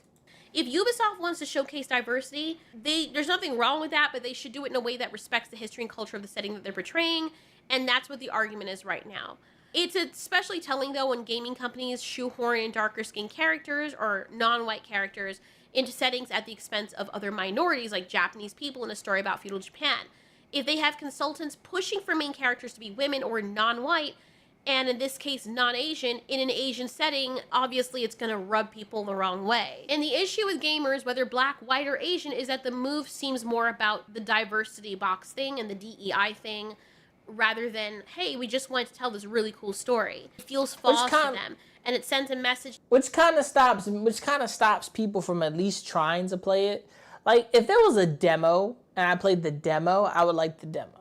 But if there ain't a demo, like, I love video games having demos. All games should go back to having a demo. I don't care. Because if I can't play it, I really don't care. That these companies are willing to compromise authenticity for the sake of appearing as though they're progressive. While diversity and representation are important, they should be handled thoughtfully, not as this superficial add-on, which is what, to many people, Yasuke's story feels like in light of everything that has happened since Sweet Baby Inc. And if you have no idea what I'm talking about in regards to Sweet Baby Inc., then I have a video on that you can watch as well. If you also don't understand why this is so annoying to some people in terms of history, I did a video on Shogun and the issue someone had with the lack of black people in it. The media drumming up people is also another issue that people have. It's a whole thing. It's not just one thing. People are looking at this one thing and saying, look at all these people being racist. All the black people are racist too. Maybe listen to what they're saying. People are upset because they know very well that, again, if the situation were reversed and a game set in an African country with a rich history and predominantly dark-skinned population featured a main character who was Asian or white, it would feel just as off. Even if that Asian character did exist in Africa. And It's not just that it would feel off. Imagine every single game, movie, or show, despite the historical context, shoehorned a Chinese or Japanese person in there. You're telling a story about ancient Nigeria, right? Or Rwanda or whatever. And you choose some mostly unknown Chinese man who just happened to exist back then to tell a story set in ancient Nigeria or Ethiopia. But you're doing that in every single piece of media, while also making the Chinese man or Chinese people look better than the dark-skinned people. After a while, people start to get very annoyed and offended, even when no offense was intended. And I think they actually did that in America. Like, there was a time when, for whatever reason, and well, we say for whatever reason, but we know why, whenever there were black people in white movies, they were servants, slaves, or... Yeah, because it's kind of part of the American history, right? Black people were servants or slaves, but there are black people who fought, and there are black people who did something like Harriet Tubman freed the slaves. And everybody was like, Harriet Tubman didn't free the slaves. Harriet Tubman brought all the slaves to freedom. There was lands of freedom. And a lot of people don't realize that's part of history. But then there's other parts of history that are the negative, right? Looney Tunes, stuff that's not supposed to be there, but it is there. It's part of our history. We embrace it, unlike other people who don't embrace their history. Or they were made to look dumb. Even when they were doing blackface back then, they made them look dumb. And for the modern-ish type of movies, the black men were never shown to be strong with their own families, except for like the Fresh Prince. I'm not talking about that era. I'm talking about way before that. Mm-hmm. They always made them look, or not always, but a lot of the portrayals that they did made them look dumb. Black men look stupid or violent or whatever, and they did the same thing with Native Americans. Damn. There was this whole thing back then, but they did fix that as time went on, right? So it's not right just because you do it all the way on the other end of the spectrum. It's not right either way. I think it's disgusting. I think that media doesn't do justice for the black community, and you'd be hard pressed now to find stories of strong black men and strong Asian men, for that matter. They always make Asian men look super feminine, and they kill them off like super quickly. It's very annoying. It's like, dude, come on. Fans want stories that respect and reflect the settings they're based on. And when companies ignore this in favor of this forced diversity while also insulting the people they're trying to reflect positively or saying that they are, it does game come is off this, solo leveling? patronizing, and people can recognize that, especially when you're always doing. Hey, she got a point. A blind dude in the movie be the first nigga to die. Asian dude second. The super duper dumb jock. The fucking white girl that's super not sexy. Some people the first ones to die in movies. There's a lot of, hiccups. Fucked up shit, but it's true. So gamers aren't against diversity. I'm not saying there's no people at all that don't feel that way. Mm-hmm. Yes, I'm aware there are legit 50-50. racists out there, and they're dumbasses. I'm not talking about them. I'm talking about the most normal, level-headed people. They're not against diversity. They're against inauthenticity and exclusion. They want characters that make sense within the story and setting by sidelining the actual historical cultural context of settings like feudal Japan, for example. These companies end up alienating the very audience they're trying to appeal to. And it's not about being against representation, but about wanting that representation to be meaningful and respectful. Had the DEI thing not been so prevalent in every other game, this story with Yasuke would have been well received. But because they're forcing in everything, now people are trigger happy and be like, oh my god, black person DEI! And it's like, maybe it's not even that. But now because you've done that to death, now they're forced to look at everything as that. Now they're freaking, even the actual black people are having a problem with this, when it probably isn't even that. Now, that's all the drama behind this. Now, what do I think? Honestly, I don't care much in this specific case because, I mean, I've only recently heard of Yasuke.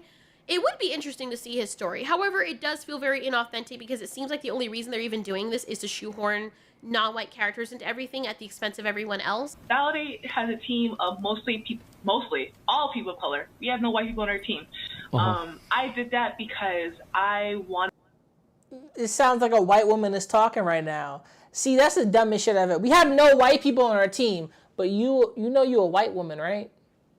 Oh, you sound like a white woman? Fuck out of here. To create a safe environment.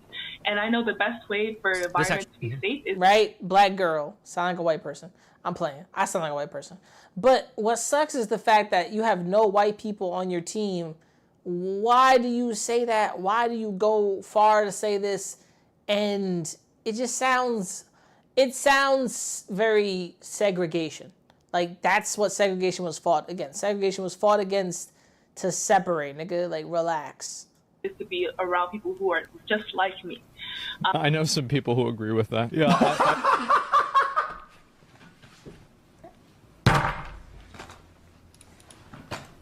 Shit. In this case, it feels especially disrespectful because of the setting and the fact that they're doing this with everything. They will do this with everything but won't put in the money and the writing and the passion to make games set in African countries featuring their warriors and nobility. Why do we get a one-off with an African descent character who rose to a position of power possibly after being enslaved? Why don't we get a rich story set in Africa or in an African country about the warriors or nobility there? Let's make some games from people from the Amazons. Like, there's so many other things we could do. I don't think this means that... But Otiori, that allows them to have to be creative, nigga. That allows them to have to be fucking creative. And don't get me wrong, I'm not saying Yasuke is not a creative character to focus on. They've already focused on him in tons of media. I do believe it's how you focus on a character, how you challenge something, how you get somebody to notice something, how do you drag or bring that back moving forward. And being creative with the story. Look, I don't mind talking about the character or being on point with the character. I just didn't want him to be in the game because once I saw him, I said, here comes the bullshit. But then if he was the enemy, I'd be like, shit, I'm gonna have to kill a black nigga. It's crazy. That stories about characters from different ethnicities can't be told in other countries, as I've said. But when the game developers are constantly expected by these consultant firms to make their main characters look anything other than white, specifically straight white men, or in this case Japanese, I guess, it does turn people off and is also insulting to dark-skinned people. And I don't know why America has this anti-boner for Japan now. It's very weird. But black people don't want that. You know what it's giving? It's like when I used to sit in front of class and I was already an outcast and people, you know, made fun of me and stuff and picked on me. And been there, girl. I would raise my hand because I loved learning. Like, I legitimately loved school. And it was a way for me to escape from my home life too. But I loved school. So I'd raise my hand and like, shut the fuck up, Allie. And I'm like, bro, just whatever. So I'd stop talking. And then my freaking teacher, because I was an honor student, I was the highest, I guess, graded student. I had the highest grades in the class. She would always come around and hug me and say, see, Allie's always prepared. See, Allie does this. Look, Allie's the only one who passed this test and all of you failed. You see, Allie's, I'm like, oh my God. Like, and I could feel them burning their freaking souls into my backbone. And that made the bullying. See, that's teachers. Teachers do shit that parents should never do. Don't ever look at someone as the favorite, as the good kid, because you're making everybody else feel bad just because you're doing well. It happens. That's never happened with me. Like, I think I've been on point for most of my classes. Look, I was never a straight A student, but I got some A's. I got some B's and I got some C's, never a D, but I made it B's, sometimes A's, and sometimes a C. I was on point, but I was never a failure. I was never a dumbass. But I think I was also in classes that my teachers never said, how can you be like this person? I was like, I'm not them, I'm me. Move on. You know what I'm saying? That is something to remember. And something that parents should teach their kids. Hey, if your teacher ever tries to boost you up and put everybody else down, try to correct that. You know what I'm saying? And teachers should correct that thinking. It's like, don't lift this person up and make everybody feel lower and feel shit because you're basically saying you're all dumb.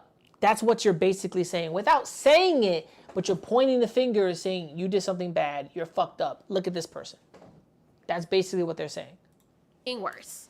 Because now in your attempt to try and make me feel better or show them, you're putting a target on my back. So you're kind of doing that with the black community when people do this. They think they're doing something right, but you're actually turning people against each other. And that's what people are having an issue with. If you had started being like, you know what, we're going to make some games here too with some straight men characters who are strong, and we're going to make some with women who are main characters and are strong, some with white men who are main characters and are strong and are straight, some with black men who are straight and strong, and some with gay men who are strong and not running away from everything like they do in Doctor Who. Like, think about this for a second. And I know it sounds weird.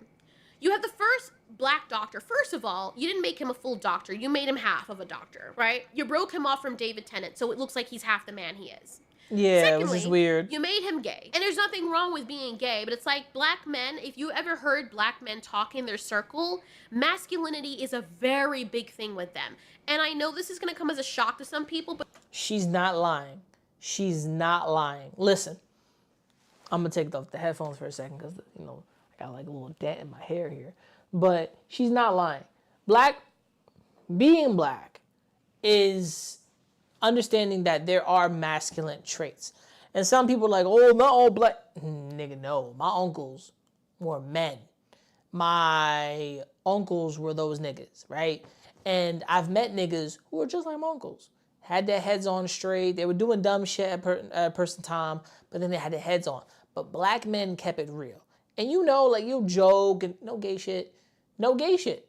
In the 80s to the 90s, they weren't playing that shit.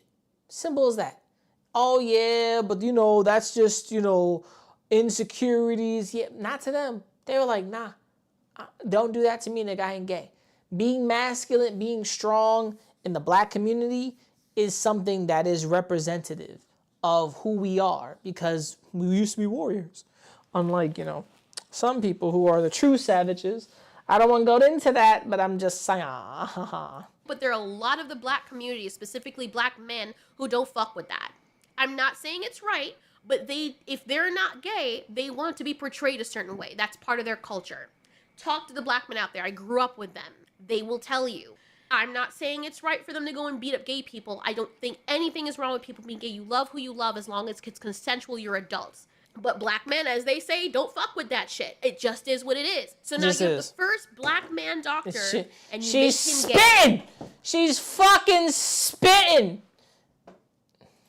And black men are like, okay, our masculinity has already been attacked. Yeah, that's 100% true. And the reason why, you have to also look at the background of things. Think about this. In America, with the history of slaves, black men were always seen as a threat. The black women weren't, because the white slave owners could fuck them. Imagine being a black man or an African man, and you have your wife or your wives or whatever, and the white man comes and fucks every single one of them, and you can't do shit. And if you do try to raise up and protect your family, your balls are cut off, or you're shot or killed. Yo, Altiori's spitting the factamundos, bro. Like, stop playing. You were beaten down in front of your family like a dog. And all your masculinity is what made you a man. Maybe you were a warrior where you came from, that is taken away from you and stripped. Not only that, now you're free, but not really because there's segregation. And if you happen to see a pretty white woman, now pretty black woman, oh, white men can look at her. They can do anything they want. Yeah. But if a black man just happens to glance at a white woman who's pretty, you're looking at her, you fucking, and he dies. Yep. So everything that makes you masculine is seen as a threat to this new... Yo, she's spitting.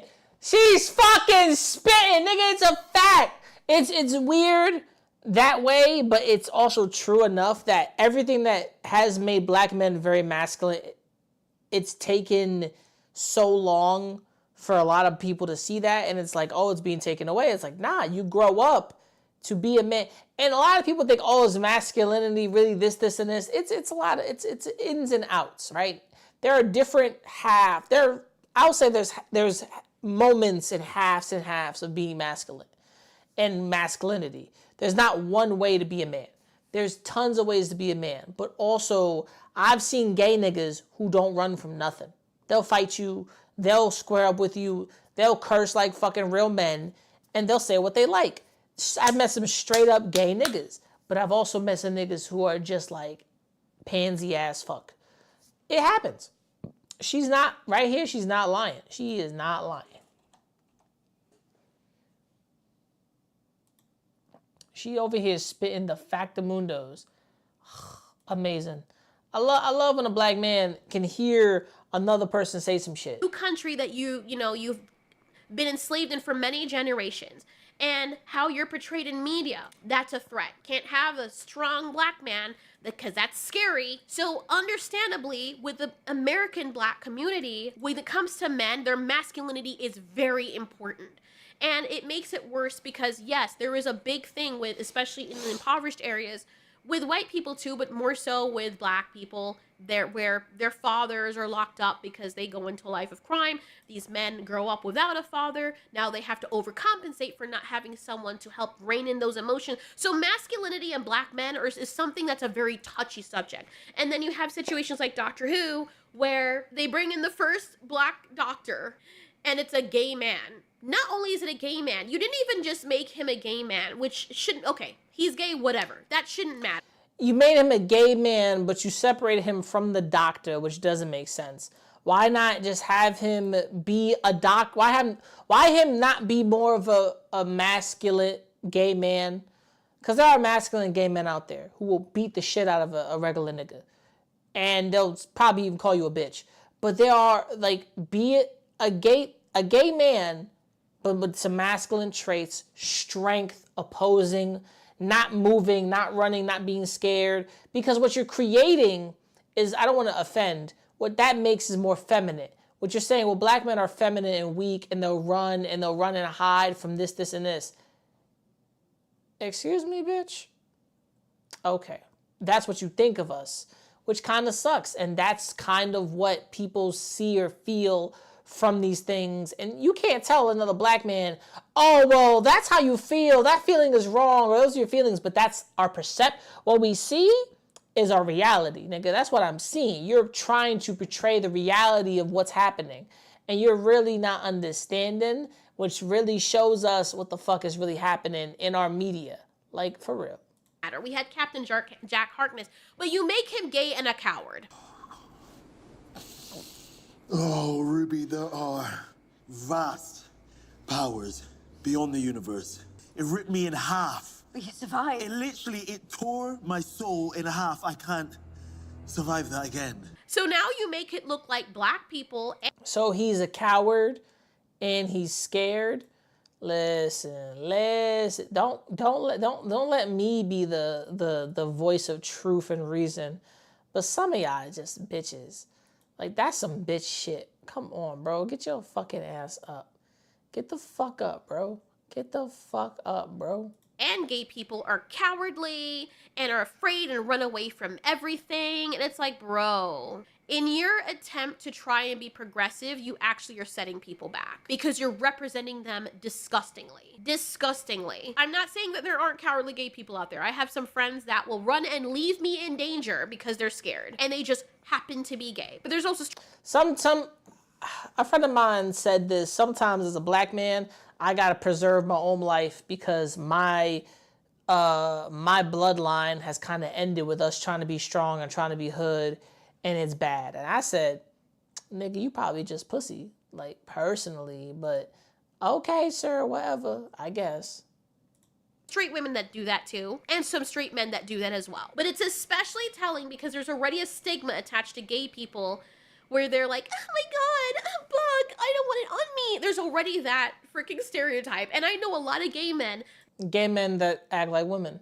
That are hyper masculine. Not hyper, but like you would never know they're gay. Unless they tell you or they're like, hey, this is my boyfriend, this is my husband. You're like, oh shit, okay. They only have the flamboyant, super emotional, super giddy person as the only representation for gay people when there's so much more than that. So you can understand why people are a little bit like, really, bro? It gets annoying. And they do that with the same thing with black women.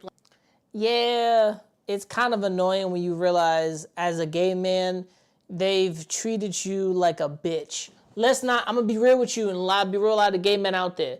If you've ever been treated like a bitch, and society's treated you like a bitch, listen, I'm gonna be real with you, grow some muscle, do some cardio, learn some martial arts, don't be a bitch. Don't let them treat you like a bitch. Don't let them treat you like you not a man still. Cause I'm gonna be real with a lot of gay niggas. You can be gay.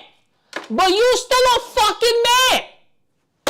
That's society. You can be a black gay man, but nigga, you still a man. You're not a fucking woman. You're not a bitch. You're still a man. Grow and use your balls. Remember that. Because you like men don't mean shit. Men who like men, I don't give a fuck. Remember, niggas, you are still fucking men. You better fight, you better be dead ass, and you better be a fucking man. I'm gonna be real with y'all. You are still men, you better be fucking men. That's it. That's a true fact. That's what she's saying. Society already treats gay people like women. Feminine, weak, scared. Come the fuck on, my brothers. Come the fuck on. I gotta go take a piss. I'll be right back.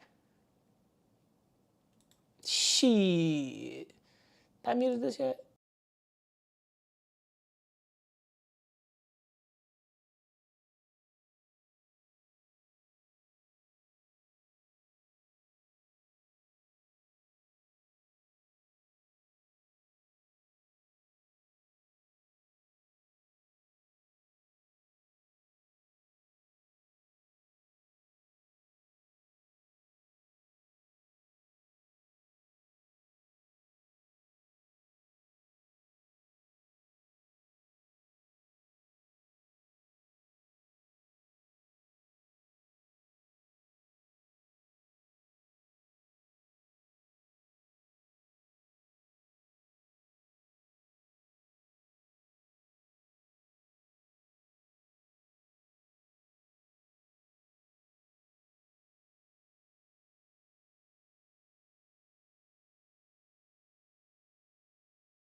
God damn it. That always keeps happening. That works. I'm back. Scene 2, scene 3, scene... Chair. Alright. So, I do agree with one thing that she is saying, and it's not to insult any of the gay men out there, any gay men, anybody out there, right? And this probably didn't go off a topic, but think about it. If you're black and gay, society already sees you as a bitch. Am I wrong or am I right? But if you're a masculine gay nigga, society sees you as a champ. Why is that? Because they see power and they see strength as something not to fuck with. And that's just to be honest with you. If you fuck with a man who has some power and some strength on him, he is going to fuck with you back. Especially a gay, strong nigga. I've met some gay niggas who work out, but I've never met a gay nigga who's lifting like 500 pounds, deadlifting, about to deck you in the face type of energy. I don't want to meet that because that's too aggressive and like, relax, brother. But still, I get what she is saying. Black women already have this thing where they're hyper-masculinized or hyper-sexualized. True. I think black women have that stigma because they, and me as a black man, they had to protect their own asses because they couldn't rely on their own men at some points because obviously you would be killed, shanked, you would die, some type of shit. Black women become masculine because they have to be. in the world that does not allow you to be feminine anymore. Oh, just have some femininity. Sometimes you can't afford to be feminine because they see that cute, weak, dangly part and they're like, you're weak, you're soft. I can take advantage of you. I can use you. You're nice. You know what I'm saying? All that shit is weakness to our society. That's why black women have hardened and become strong. That's why black men have become more stern and straightforward and very honest and blunt. Some black men like to beat around the bushes and be dickheads. But I get what she is saying when it comes to the appearance of Yasuke, the strength of a black man, the hate behind it, and all that shit.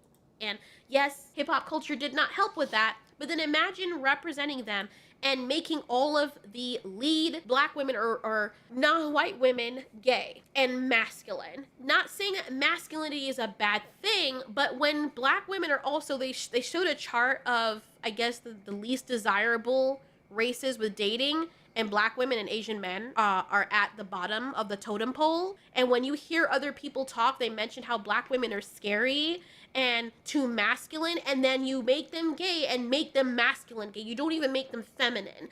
That, by you trying to represent, you're actually setting both the gay and the black community back with that kind of representation. And that's where that's coming from in terms of the black community. I know a lot of people don't know this and what I'm talking about. Some people are like, what the fuck are you talking about? I know. So that's where a lot of this is coming from. And then you have the other side of it where I got what she was talking about when it comes to masculinity, the strength of being a gay man, being black women, that masculine traits. I got where she was coming from with that because I'm a black man. The white people are like, okay, bro, I was down with diversity until y'all started saying that something was wrong with me for the color of my skin.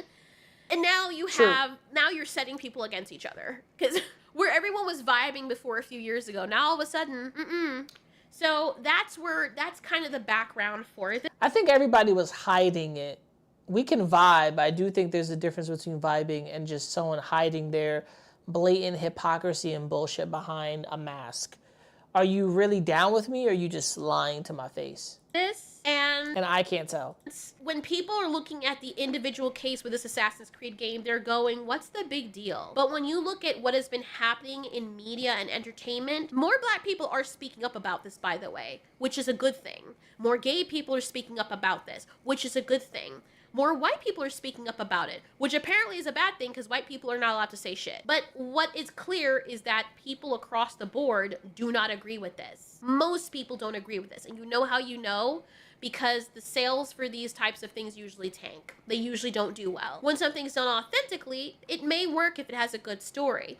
But when it's not, it usually fails. Usually. That's why Disney is losing so much money now. That's why these people have infiltrated the gaming industry, and those games are not doing well either. People are rejecting it. Black and white and Asian. It's not just straight white dudes, bro. I know it seems shocking, but it's not. So, and then on top of that, you have the women thing, which I'm particularly sensitive about because I'm like, dude, we don't want that kind of representation. A lot of us women don't. It does feel like pandering because, okay, the game looks generic, but I'm more annoyed, again, at the random woman character alongside the samurai, who I'm sure, don't quote me on this, but I'm 80% sure she's going to be saving him left and right at some point. Yeah, I really hate that because Yasuke was portrayed to be strong and powerful and able to hold his own, but there's going to be tons of moments in the game, I bet, that she's going to come in and try to save him, and it's just going to be like, well, great. He can't even be strong and masculine because he's being saved by a woman every fucking half hour of the game. Oh, wow, he's not a real samurai if he's not able to sense or be aware of his surroundings. Yeah, that's going to be bad if that's true. Why not let Yasuke stand on his own? Why are you marketing the woman with him, which feels so out of place? You know what? That does make sense. Why can't this samurai black man stand on his own without the generic woman next to him? Why can't he be a strength and power by himself? And why can't he be standing alone? It'd be cool if he was the actual assassin. When he already feels out of place, that makes it look worse. Just let him have his story. Got a point. point. No point of anything I read about Yasuke in the few articles that I've seen of him, didn't mention some random Japanese woman alongside him. Like, why? I know it's fiction, but if he's an actual character that is already very unknown, let him have his fucking shine. Like, why are we putting a woman in there? Because what, a black man's not enough? Anyway, in this specific case, I don't think that telling a story about Yasuke is bad in of itself. If the man actually existed in Japan, then it would be interesting to hear that story. We got that with Shogun as a standalone tale about someone who's essentially a fish out of water, rise to the top, as I've said, you know, and it's from the eyes of someone from a different country. That's completely fine. I would be very interested to see what the next few games that come out of Ubisoft and all these other gaming companies are. Let's check the main characters and see how many of them are straight white men or extra feminine white women or extra feminine black women. If you're against one demographic, then it's no longer diverse. It's exclusionary. True. And that's what people, including black people, let me say that again, including black people, because people seem to, when black people talk, it's like people like, you don't exist, shut up, fuck you. You don't know what you're talking about. You need to go back and remember that you're black. What does he do? He's supporting Trump? He says he doesn't want to pay 62% of taxes, which, by the way, isn't a plan of Joe Biden's. That's a lie. So he doesn't want to pay 62% of taxes because he doesn't want to go from being 50 cent to 20 cent. And I had to remind him that he was a black person. I did not know that. So he can't vote for Donald Trump, and that he shouldn't be influencing an entire swath of people who may listen to him because. Do you know I had somebody in my comments or like on one of my videos or somebody say you're a black man and this is how you treat or how you say stuff online, and I'm over here like, the fuck are you? What does me being black have to do with anything? It was the Gina Carano shit. Yes, the Gina Carano fucking tragedy that happened. And I was on Facebook, right? I was on Facebook with all these other cosplayers, and somebody said the whole Gina Carano thing was crazy. I said she didn't really say anything wrong, and everybody was canceling her just because she was like, "Yo, at some point." Germany, right? Not before Nazis became Nazis, all the German people and Jewish people were like this. They were next door neighbors. They were friends. You know what I'm saying? Like a person who became a Nazi was your next door neighbor or your best friend until they were fueled by hate and vitriol and went down that fucking path of hate and vitriol, right? And you got to realize the person was like, "Oh, but you're black." I was like, that has nothing to do with jack shit. Me being black has nothing to do with nothing. I understand where she was coming from. Just because she said hate, and hate can be weaponized to turn against people, which is true. It's a fact. It can. The whole COVID-19 and COVID situation, you kind of saw it. People were being weaponized against each other. Like I was on the train and some lady was like, "Hey," some guy or lady was like, "Hey, can you wear a mask?" And he was like, "Oh, I can't breathe. I got asthma." He was just a bitch. He was a bitch. And I got up and I gave him a mask because I'm like, "Yo, here, bro." He was like, "Oh, nah, thanks, bro." I was like, "Bro, I'm working all fucking day giving out these things. This is fabric. It's going to be fine over your face. It's not just for right now. It's for wherever you go in the city for now." You know what I'm saying? It's a placebo for now. That don't even work, bro. I said, "Hey, man, just so you don't start arguments on the train again. That's it. And so people don't come at you like that person did again." He didn't understand that. Maybe for now, I should just chill the fuck out, wear the mask, don't get somebody bitched at me. That's it. I was giving out masks and shit. Some nigga was trying to slap the box out my hands. And he was like, "Oh, you don't get paid enough for that." I said, "Yes, I do, nigga. $20 an hour and $25. Fuck you talking about." But it was weird because when Gina Carano came out and said hate can be weaponized and used against you to hate other people, it's a true fact. It's a true fact. And for other people to come out of nowhere and say, "Oh, but you're black," I'm like, what does that have to do with anything? I didn't say you Hispanic. I didn't say you this, nigga. I didn't. Some people just don't understand that. They're outright calling you out for being this, and this, or not standing with somebody. Shit's weird, bro. I'm just saying. Because he's worried about his own personal pocketbook. But they're calling this out too. I know these journalists love to be trigger happy and say it's just straight white men who have an issue with certain things being done inauthentically, but there are people like me, for example, who don't fit that demographic speaking up on this too. I'm not the only one, but our voices don't matter because they ignored them for their confirmation bias. That's what's ticking people off. I'd like to see also the animation about Yasuke because it's interesting and it's not the norm. I'd love to see things through his eyes as somebody who is seemingly out of his depth in a new territory. What I don't want to watch is him being lectured by some random woman, because that's this thing that's been done to death too. It's annoying. But it's always fun to watch those type of things. That's what I loved about Shogun, even though I didn't like the main character at first because I don't know what was going on with his eyes. First of all, he is so ugly. Okay, he's not ugly, he looks like a freaking zombified cashew. And then his eye contacts, I don't know what was going on with those cracking eyes and why they chose that, but that was disgusting. And he was so clunky and clumsy looking. I'm like, who is this freaking golden retriever turned human overnight? He did grow on me though. He did, and I like Mariko. That's I'm not going to spoil anything. But anyway, as long as it feels authentic. At the end of the day, I hope people are making games because they want to make those games. You want to tell a story about Yasuke, tell a story about Yasuke. Not because they're being forced to alter the main characters to please some consultant firm or investors. At that point, games no longer become an escape and they no longer feel real. They just feel manufactured, and everyone can see through that, and nobody likes that. So that's my whole take on the subject. Look, we have a lot to do when it comes to recorrecting. I think that we've overshot our intended target. We've reached there. It's like, bro, you finally did it. You made me climax. Oh my God. And then he just keeps going, and you're like, stop, or I'm gonna fucking kick your teeth in by accident. Like, and then they're not stopping. And then they start biting on top of it. Now you have to stab them on the top of their fucking head. I'm sorry. I don't know why I went there, but that's what it's giving. Whoa. It's like, I climaxed. Get off me. Get off me. I was like, wow.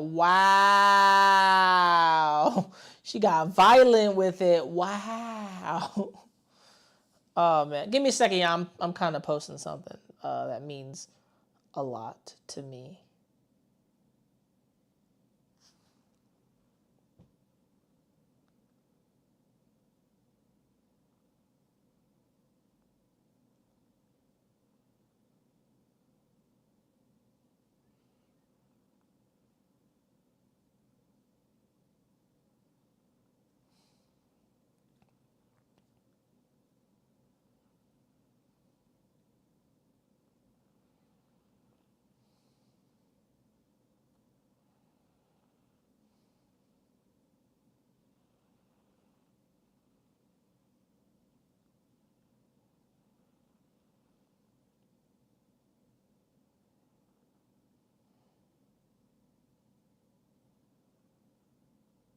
All right, let me continue. Is it loading? Anyway, there you go. That's my 2 cents on it, or my $5, whichever way you want to interpret that. I know I'm going to get people hating me and being like, oh my God, look at what you said. What did I say? I did say it. What? I said it. Because I'm already expecting people to come out and be like, that's not a problem. Okay, that's my opinion. But I'm also letting you guys know the drama that's behind it and why. Because a lot of people don't even know what Sweet Baby Ink is. They don't know what DEI is. I have to know these things because it's in the realm of what I do. So anyway, I hope this sheds some light. And if you want to play the game, feel free to play the game. If you generally enjoy it when you play it, enjoy it.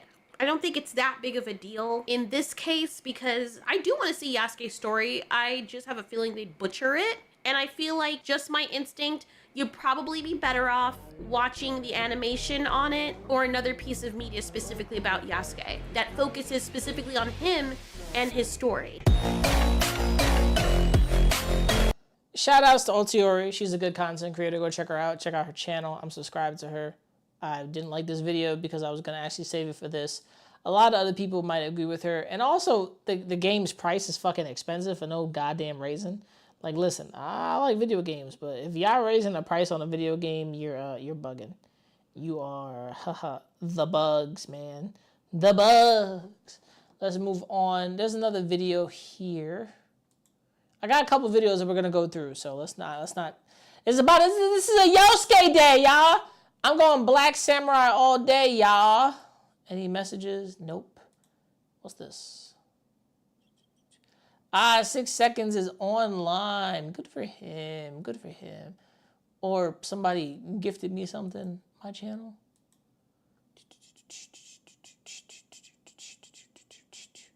I have no idea what that's for.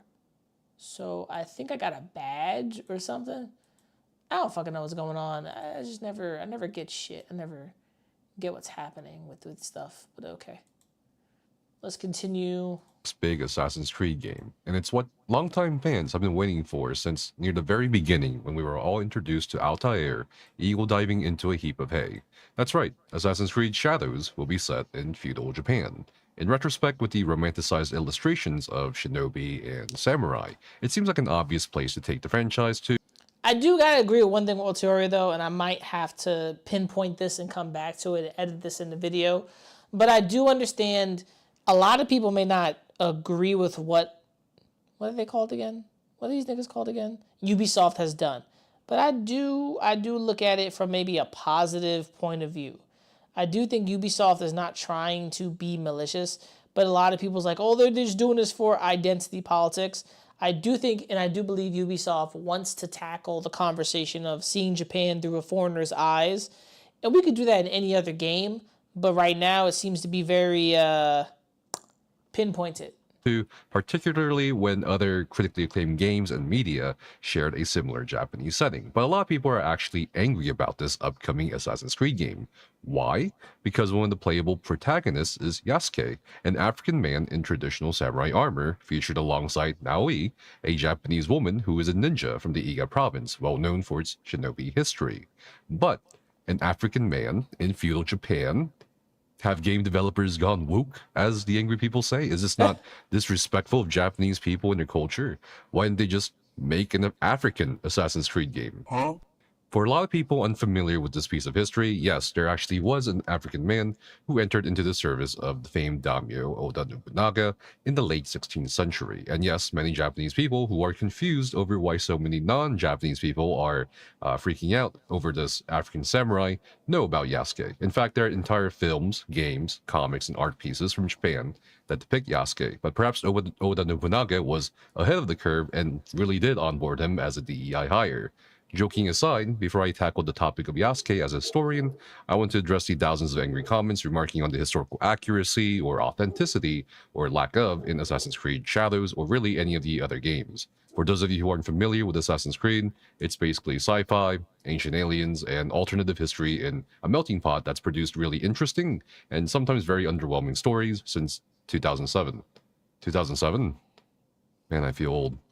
It was like experiencing what your ancestors did through a machine called the Animus, Leonardo da Vinci being involved with inventing weapons for the Order of Assassins in their centuries-old war against Knights Templar, a precursor civilization that genetically engineered humanity, but also lives on through a form of possessive reincarnation, and the implication that Hitler was killed by an assassin are such things you encounter in the Assassin's Creed universe. And it's which is pretty kind of cool. But let's move forward. It's all good fun. Don't get me wrong. It can be fun, alternative, and conspirational history mixed with sci-fi, and there are painstaking efforts by the developers in trying to make sure real pieces of history in these games are there for gamers to learn about in the form of architecture, cultures, food, and people. And they work with historians. Fun fact, I know a historian colleague of mine who helped consult on Assassin's Creed Mirage. And another fun fact, Ubisoft was so confident in their historical work that after the Notre Dame Cathedral burnt down in Paris, they actually offered to help with the reconstruction. So yes, there is a respect of what one could deem as proper history in these games, but that respect is also accompanied by the different versions of the famous loading screen that loaded in the first Assassin's Creed, which says, inspired by historical events and characters, this work of fiction was designed, developed, and produced by a multicultural team. So while there is an awesome transmission of historical and cultural lessons through the medium of gaming, Assassin's Creed can also get pretty insane and needlessly over the top in terms of how it tells its story, to the point I personally feel an African man in Japan is the least of my concerns lore-wise. As for why the developers made the creative... Okay, so he's just like, hey, an African man is not where I draw the line because I think a lot of y'all a bunch of bitches, but I get it. Okay, Look, I respect that man on what he says. Fuck. Decision to go with Yasuke as one of the playable characters, when in contrast, the previous playable protagonists were basically fictional or somehow related to the region the games were based in. I'm sure a lot of people will look at it in different ways. Personally, I'd venture to say that it was just a bold, creative decision rather than some nefarious attempt to force black people into gaming or Japanese culture. Here's an incredibly rare instance, for example, of a non-East Asian foreigner in feudal Japan that we don't know much about. He entered the inner circle of the Oda Nobunaga court, and then he just disappears from the pages of recorded history just as things get extremely heated, not only in Japan, but the entire region, to the point that the devastating Imjin War between Ming China, Korea, and Japan commences in 1592. We don't know exactly where Yasuke came from or what his life was like before he was enslaved. We don't know everything that happened with him, and so there's much more creative room for Assassin's Creed to say, okay, here's our formula of alternative history. You know what sucks? They don't know what's happening. They don't know anything. Hold on, I'll be right back.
I'm being a fucking dickhead.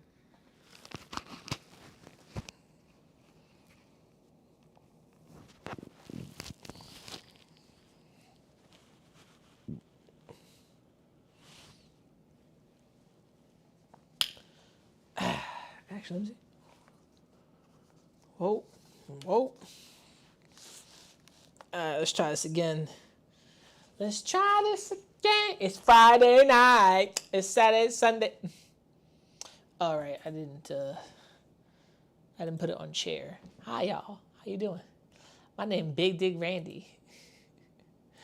All right. History. Here's what happened to him. Here's how he was secretly a part of the Order of Assassins as we know it. Here's what he did behind the scenes, and I think that in itself is classic Assassin's Creed.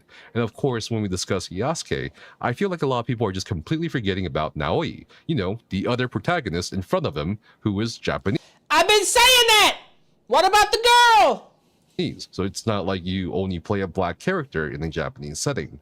To be honest with you, my main concerns are, after my review of Assassin's Creed Mirage last year, is if the gameplay experience and mechanics for Shadows are going to be actually good or better streamlined, because gameplay-wise, I haven't been super impressed for a long time by Assassin's Creed. I'm not sure how they're going to implement gameplay mechanics for Yasuke and Naoi, but it just feels like to me maybe they're exploring a character you control for just brawls and fights, while the other character has a more assassination or sneaky playstyle. Furthermore, the price tags. But then I'm like, I don't want him as a brawler because that's just a waste of skills. What if he left being? I would have liked it if the story was Yasuke after Yasuke is done being an assassin, being a samurai. He joins the church. The church is connected to the Templars, or connected to the other order, and then he becomes an assassin. Come on, bro, that makes sense. That come with Assassin's Creed Shadows are definitely concerning, though I think these are topics for a different video. So why don't we talk more about Yasuke and the historical context in which he was thrust into. At first, a lot of angry people couldn't believe that Yasuke even existed. Well, we know Yasuke existed because he was written about by his contemporaries. He is mentioned in the Shincho Koki, a set of chronicles and diary entries written by another samurai by the name of Otaguchi, who served under Oda Nobunaga. We can also find brief mentions of Yasuke in the writings of Jesuit missionaries like Louis Fra and Francois Solier, the latter who claims that Yasuke hailed from present-day Mozambique and was brought by the Jesuit missionaries from present-day India to Japan. Yasuke is also mentioned in the diaries of Matsudara Iyatada. We even have the recorded... So he was mentioned in people's diaries and their languages. Okay, and he was mentioned by another samurai. Encounter and interactions between Oda Nobunaga, known as a great unifier of Japan, and 26 or 27-year-old Yasuke, who's described as a very strong man, like a cow. There's also descriptions of Yasuke's skin being like black ink, which Oda Nobunaga couldn't fathom. And Yasuke was such a sensation that huge crowds would try to look at him, and when Yasuke demonstrated his strength of 10 men by successfully wrestling an opponent, the Jesuits handed over this African man to Nobunaga, who was reportedly a fan of wrestling, and then he was named Yasuke.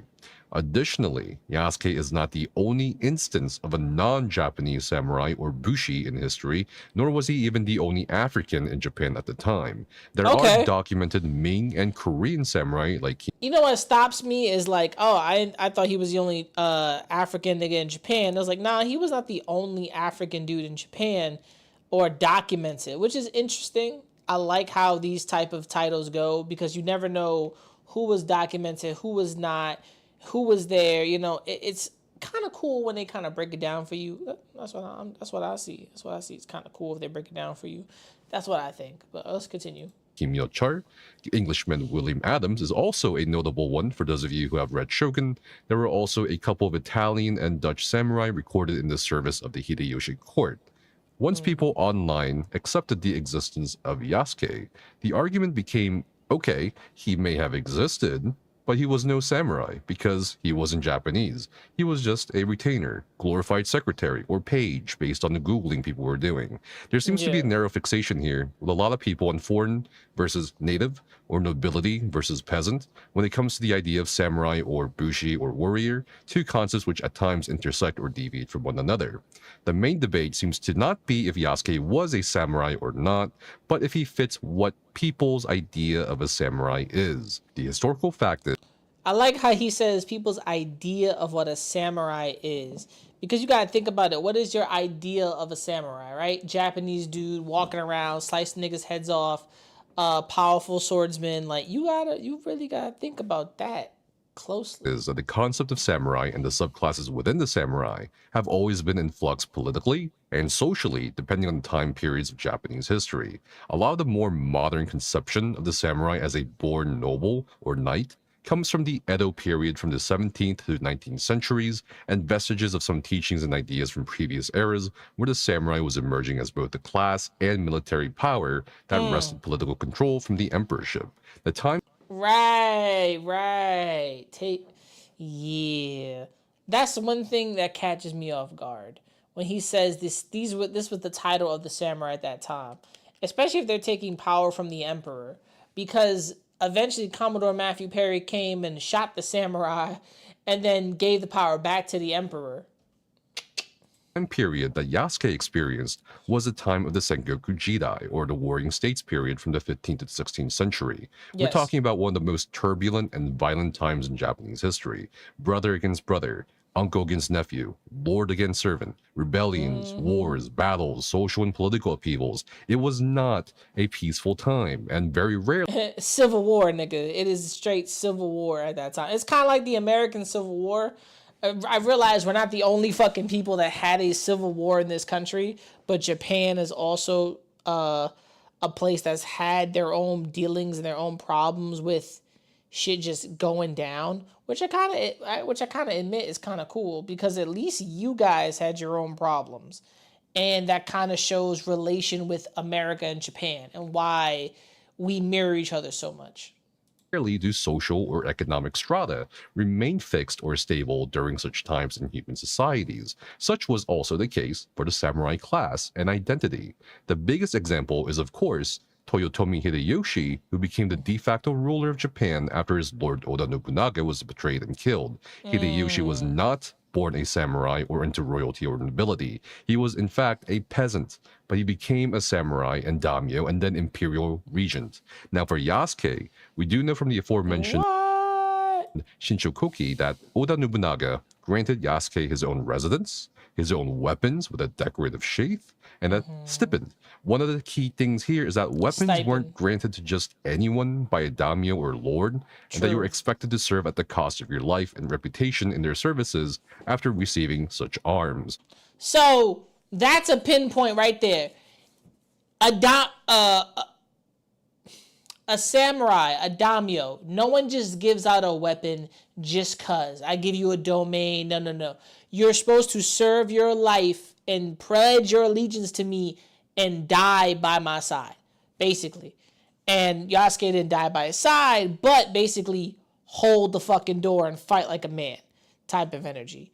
Which, don't get me wrong, is kind of crazy, but that's what happened. So let's rewind a little bit. Mentioned Shinshokoki that Oda Nobunaga granted Yasuke his own residence, his own weapons with a decorative sheath, and a stipend. One of the key things here is that weapons weren't granted to just anyone by a daimyo or lord, and that you were expected to serve at the cost of your life and reputation in their services after receiving such arms. Yasuke did indeed serve in at least one military campaign that we know of under Oda Nobunaga after entering service. Additionally, so he served in one military campaign under Nobunaga's service. One. So that means he did serve in Nobunaga's army. He didn't just hold his fucking sword. the word stipend is being used within the specific context of paying retainers, or basically payrolling the samurai in service of Nobunaga and other lords. It's not a word that's used for contractors or simple servants, as a stipend granted to samurai was used mainly for maintaining a military retinue and the land granted to them if any could be granted. In fact, Parallel Pain from the Ask Historian subreddit has a great breakdown of how this word is used in relation to samurai in the pages of the Shinshokoki if you'd like to check these examples out. Maybe. Lastly, It's also been recorded that Oda Nobunaga entrusted his weapons to Yasuke and made him his weapons bearer, in addition to making him a warrior bodyguard. This isn't some sort of Fallout thing where the Brotherhood of Steel bosses around their squires while giving them a big bag of weapons and ammunition to carry all the time. No, this is a very important gesture within this particular context. It is a complete entrusting of one's life to somebody else. It's not something you hand to a mere secretary or... It's not. That's why everybody was like, oh, he was holding the sword, or he was a squire or a jester. No, nigga. He was holding my bro's weapons. No one just, he was given this title, and obviously he couldn't just hold the nigga's weapons. So there's more to this. You know what I'm saying? There's always more to this. That's my problem with people that was like, this nigga was not just this, and this. He was more than just a retainer. He was a samurai. He was a warrior. He did serve. He did hold Nobunaga's weapons. But there was more to that. It always is! A page, or even to a random bodyguard. It also signifies not just how important Yasuke was in the inner circle of Nobunaga's court, but also how much higher ranked he was in relation to others, Japanese or not. So was Yasuke a samurai or type of samurai? Yes. It's hard to dismiss a lot of the historical peripheral evidence surrounding this obscure figure from history, but based on what we do know about other non-Japanese samurai, the cultural context of the period, and of course the eccentricities of Oda Nobunaga, it's a bit foolhardy to claim otherwise. In the end, we don't know what happened to Yasuke. We do know that he fought the Akechi traders during the Honnoji Nohen, or the Honnoji incident, when Oda Nobunaga committed suicide after being betrayed by Akechi Mitsuhide. We do know that Yasuke was captured by said traders and then spared with his wounds being treated by Jesuit missionaries. Louis Fra would write 5 months later, after Yasuke was treated, that Yasuke did not lose his life. And I assume that this may be the part of his life where we explore Yasuke's alternative history sometime in Assassin's Creed Shadow, along with the story of Naoi. I hope you guys enjoyed this. See, I like that better. He said it that we're looking at Yasuke after serving Nobunaga. After. That makes sense. We're not looking at Yasuke when he's serving Nobunaga now. It wouldn't make sense for him to be doing anything recklessly stupid to serve anybody or doing any dumb shit right now. It wouldn't make any sense. It kind of wouldn't at all. Personally, that's how I see it. But I like that. I like that breakdown. Now we got two more videos to go through. This has been a long ass live. Let me see. Here we go. So I kind of stumbled upon this one. This one. Because a lot of people, they're going to be making the jokes, I say. The jokes. But I like bro's breakdown. Shout out to this dude. Shout out to his YouTube channel. He had a good breakdown. He had a long summary. He did it. If you don't like it, you don't have to buy it and play it. Simple. True. Let's continue. Black man, feudal Japan, activism's DEI plan, early access season pass, Nobunaga's young piece of ass, dislikes over 500,000, sweet baby kindred hates Brazilians, buy this game or you are a racist, says all the he-she's with filtered faces, BlackRock, ESG, force Western diversity, race swap androgyny, ChatGPT AI said nigga, please. Happy birthday. When it comes to normal niggas, I'm thirsty. Jinkies, not even a mystery. Ugly bitch rewriting history. Cartoon pronoun always flattering. Feminine hate in media shattering. My immersion, my immortal. Flat chest manly women I chortle. Gamer X transmit and infect. Sweet baby DC disrespect. Please post that historic loss. Firmly grasp it, Ubisoft. Saints Row reboot on a mission. Sayonara says volition. Okay, I feel like niggas like this is just corny. Transdrogyny everyone. Layoffs at Pokemon. Active battle on Wikipedia. Disinform and spin for media. Herman Holster, Roki, Totoki, Jim Ryan drank that hokey pokey. Women rage, throw bathtub ice. Cathartic sugar to even out spice. Video games used to do something similar. Then woke came to add salt and vinegar. No erection, here's my correction. No art should pass your safety inspection. Menstruate, that's your identity. Trying to re-educate like Rosemary Kennedy.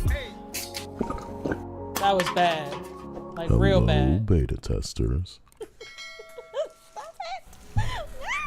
Like this video and subscribe, because when I read essays from people in my comments and come to the conclusion that you can't press a button, knowing it would bring me a little bit closer to being regarded as a person by the platform YouTube, makes me feel like I need to choose my pronouns. Another game from Ubisoft, full of nonsense, another lead writer following Sweet Baby Inc. that I'm sure is no big deal, because when they try to cancel people and hold up whom they follow, it's no big deal, right?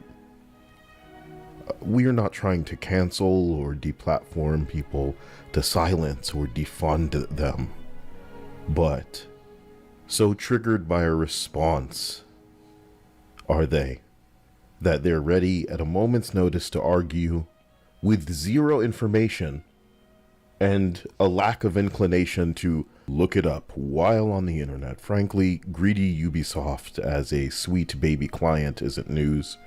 Unfortunately, neither is rewriting history to tell a forced story, lazily using diversity as its selling point. So forgive me for... This nigga is boring the shit out of me. I'm not even paying him attention. I'm just kind of looking at my phone and looking for some shit. But I do gotta say one thing though. Everybody is mad at Ubisoft, but I do think Ubisoft, it's not their fault. I don't think Ubisoft is at fault here. I do think Ubisoft is trying to change something different, but they're picking the wrong climate to do that in. Which I say climate, I say like everybody with this whole Sweet Baby Inc. diversity type shit. Like, I don't really care. Just make a video game, and if I like it, I'll buy it. And if I don't like it, I'm not going to buy it. Just because of my own personal point of views. I want to buy the Assassin's Creed game, unless that shit is actually going to be online, chronically online, and then I'm just like, no, I don't want this. No, you could take this back and you could shove it up to your ass and you could jump out the window and blah, blah, blah. Stepping over the conjecture that they'll use to spin a retainer into a samurai, the sentiment internet. All right, so he didn't look up any information, but I watched a better video than what he's about to open his dumbass mouth and say. I like dude's video right here. I like this bro's video here because he broke down a lot of segments and killed it factually better than whatever this asshat is about to do. Because if I sit here and watch this nigga, I feel like I'm going to get dumb. But since I have a mission to watch any videos that come in front of me, let's hear what he has to say if it's logically understandable. Because he wasn't just a retainer. Nationally is crystal clear. Assassin's Creed Japan starring Black Man is hypocrisy incarnate, because the same industry activists that have condemned Resident Evil 5 because black zombies are the same ones praising Fake Chocolate Samurai for being a diverse vehicle for Ubisoft, the quadruple A game. He said Fake Chocolate Samurai. Goodbye, nigga. I hope you just, that was bad. That was weird, bro. We're gonna move on. Come on, floppy. We're gonna move on. Hey guys, welcome back to Clownfish TV. This is Neon. I am not here with Geeky Sparkles, so we're going to talk about something she doesn't care about. That would be video games. We're going to talk about Assassin's Creed Shadows. We're going to talk about the drama around that, and we're going to talk about Ubisoft's stock plummeting not long after they dropped this trailer. Now, are those two things related? Not necessarily, but it is kind of interesting because investors are looking at the situation. They're like, yeah, you guys really don't got nothing. You really don't have much going on here. I guess they missed the mark on their earnings call or whatever. And of course, we have the $130 Star Wars game that nobody wants coming out. And then this disaster, Assassin's Creed Shadows. We'll talk about this on this channel. Now, for those of you who don't know, we actually do have another Clownfish channel. It's Clownfish Gaming, and we do gameplay videos over there, and I've been doing live streams. You guys asked for live streams. I've been doing live streams over there, but nobody's coming over and watching them. But I also do them on X, on my personal X account at Neon. And we did talk about this a little bit, the Yasuke Wikipedia drama. Now, just here's the TLDR on the situation. Ubisoft dropped a trailer for a new Assassin's Creed taking place in feudal Japan. And the protagonist, or one of the protagonists, is a black dude. Now, they're saying it's based on a historical character. However, Which is true. They're making him a samurai. I do think, which is true, because I liked how the other dude's video was like, Yasuke wasn't just a retainer and wasn't just this, and this. He said he held Nobunaga's weapons, but it doesn't mean bro was just not a warrior, not a fighter. So a lot of people, I'm looking for something, so don't mind me and my phone. But I come on, bro. Samurai in this game, and there really isn't a whole lot of information, as I understand it. Like, I'm no history buff, I'm no history expert, especially when it comes to feudal Japan. But it seems like they're taking an awful lot of liberties, and a lot of people think it's just for DEI points that they're making Yasuke a main character, making him a full-blown samurai in feudal Japan. And I think the other main playable character is a woman. You know, again, people are like, why can't I just be as a Japanese samurai in feudal Japan? But you know, it's modern AAA gaming, guys. Now, there's a whole lot of drama around this because apparently the Wikipedia page discussion tab, the talk tab, is a hot. Yeah, the Wikipedia page is kind of weird. Everything was edited. We found that out thanks to Gundam. Hot button right now because people are trying to retcon this historical character in which there's very little information on him. As I understand, they're trying to retcon to make it out like, yeah, this guy always was a samurai and he's a big deal. And yeah, it's true, guys. He was, yeah, really nobody knows. Like, nobody knows. Anyway, they dropped the trailer. The downvotes are astounding. And 253,000 upvotes to 517,000 downvotes getting ratioed. People not real excited for this game. Normies will probably pick it up. I'm going to be honest, and they'll be like, hey, it's Afro Samurai. Yeah, whatever. The Japanese are not amused, or some Japanese people are not amused. And look, at the end of the day, it is just a video game, right? True. But, true. At the end of the day, at the end of the fucking day, this is all opinion. At the end of the fucking day, this is everybody's opinion. My opinion, your opinion, this is all, no, nigga. But he existed. He was a warrior. He served. He was a samurai. At the end of the day, this is still a video game that people are bitching about because they wouldn't be bitches and they got no real life experience to do anything but bitch. I'm gonna be real with you on that. Listen, at the end of the day, Neon's right. It's your opinion. A lot of people were making comparisons to the and it really don't matter. Giant crab debacle. You have to go Google that, where it's like, yeah, this is a very historically accurate game, and then, you know, we're gonna embellish here a little bit, but we're gonna talk about that. You know, whether or not you think this is right or wrong, whether or not you think the people who are calling it out are being racist or not, it is an issue. It's a big issue right now, and it's going to affect their sales, right? It's definitely affecting their PR. Now, did it affect their stocks? I don't know. I think there's other stuff going on here. All these AAA studios are crumbling. They're burning down in real time. And I'm just sitting here like, yeah, I think I want to go play more V Rising because they just added Castlevania DLC to it. I think I want to go play that. And that's like a $30 game. But let's talk about this. Before we get into it any further, please subscribe for more pop culture news, views, and rants here on Clownfish TV. Again, check out Clownfish Gaming. More gameplay videos and gaming news over there. So let's take a look at the stock. Yeah. I don't know if it was just a happy coincidence or what, but the stock did drop considerably. The stock dropped considerably because whoever had stock in Ubisoft was like, not today, devil. And they removed their shit. They removed their shit so fast. They were like, no, a black man. They were like, a nigga. You know, and we've got Market Watch saying that their shares are slumping after guidance disappoints. This is, again, coming from Market Watch. Shares of Assassin's Creed maker Ubisoft's UBI plunged Thursday after the group set guidance below analysts' expectations for the quarter, signaling a slow start to the new fiscal year following a strong fourth quarter. Ubisoft traded 15% lower. The stock is down 22% in the last 12 months.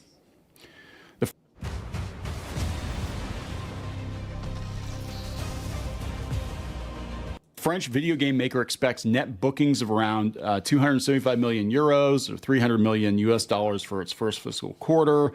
The disappointing guidance paints a stark contrast with a strong closing quarter of fiscal 2024 marked by Assassin's Creed and Rainbow Six. Well, they destroyed they destroyed a lot of goodwill for Assassin's Creed. I'm just saying, this is Ubisoft too. Last year, I remember they were was it them that they were advertising Assassin's Creed, I think, in other games or something. They were having a big sale and like, oh, we didn't mean to do that. That was a glitch. It's like, no, people just busted you trying to make more money. AAA game developer trying to make more money. This is what they're all doing now. EA is talking about doing it. They're basically going to start charging more for these games, these incomplete games, these probably censored and DEI infused games. Are going to charge you $70 to $130 for them, and then they're going to inject them with ads.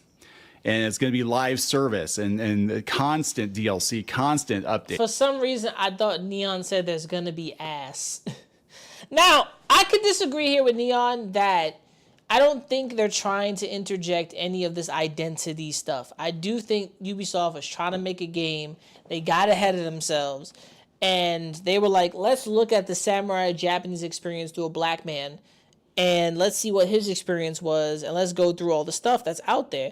Now, there's not much out there because you can't find anything, which at that point, listen, if we can't find nothing, if this nigga don't exist, and we ain't really got nothing to use, like, maybe I have a problem, personally me, because if I can't find nothing of him and there's nothing I can use, it's like, what's the fucking point at that point? At that point, what's the point of using this character, going through with this character, if his point of view is only minuscule by one? The actually only Japanese character you care about and one to care about is the female character, the one that actually is the shit you care about. Dates.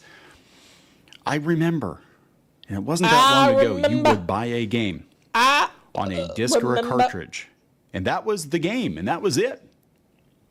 And you put it in your console and you played it, and that was it. Same with PC games. Occasionally there would be updates. You're right, there were updates when it was online. I remember PC games when they were not online. I remember PC games when they came on floppy disks, and that was the game. And when they made an update to it, it was called a sequel. Yes, hey, the sequel is going to fix a lot of the problems that the last game had, but you're going to have to wait for the sequel.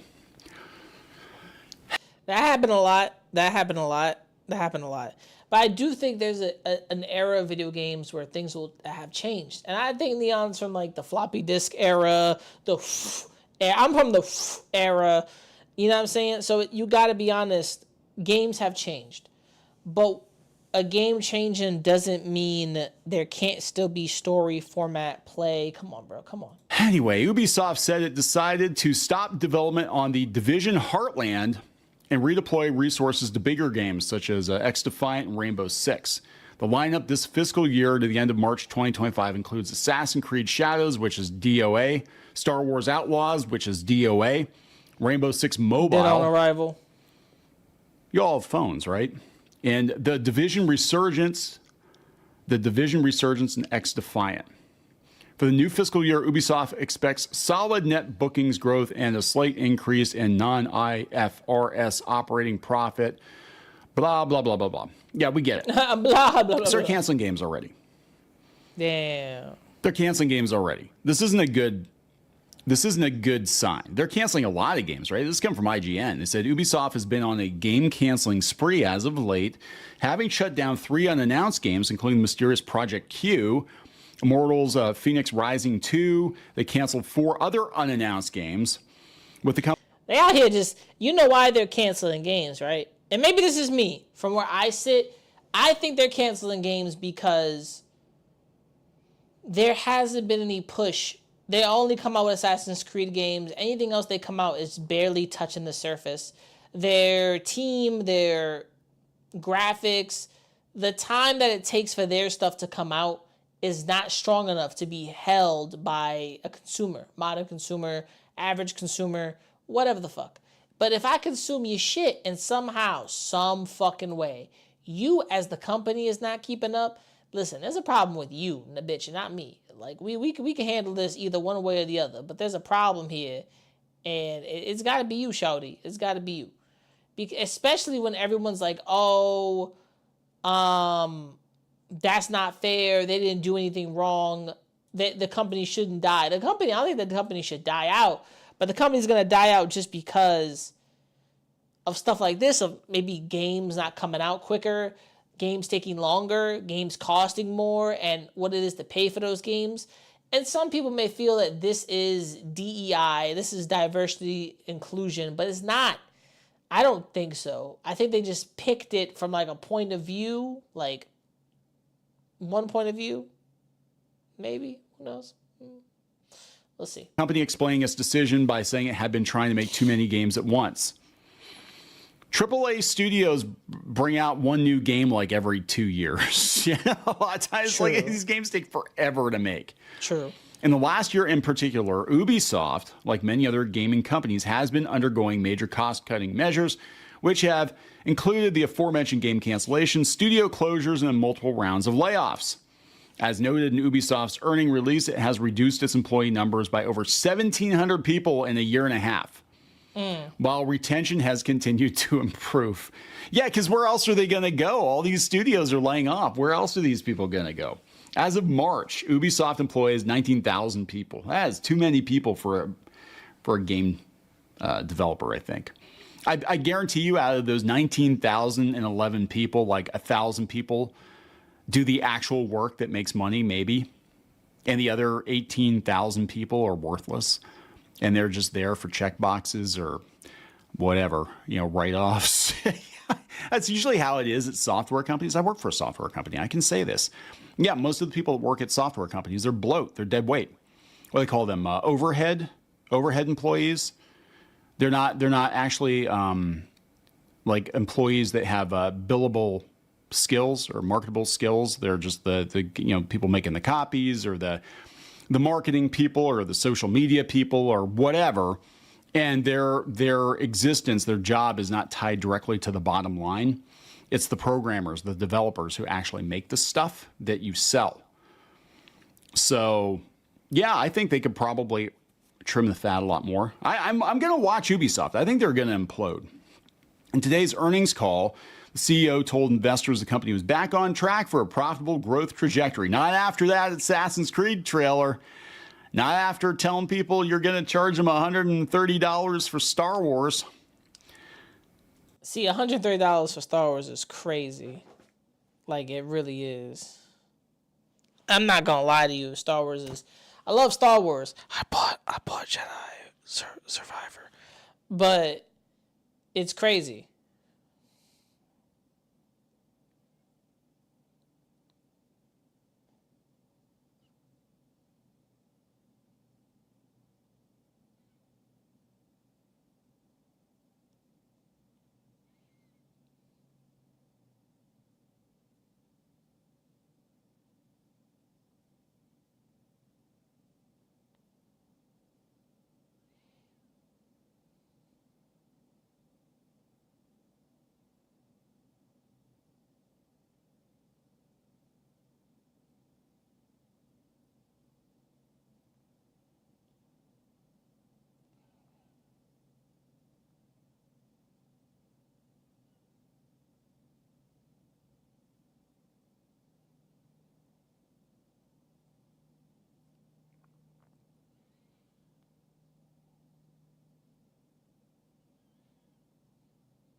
Sorry, I'm texting family.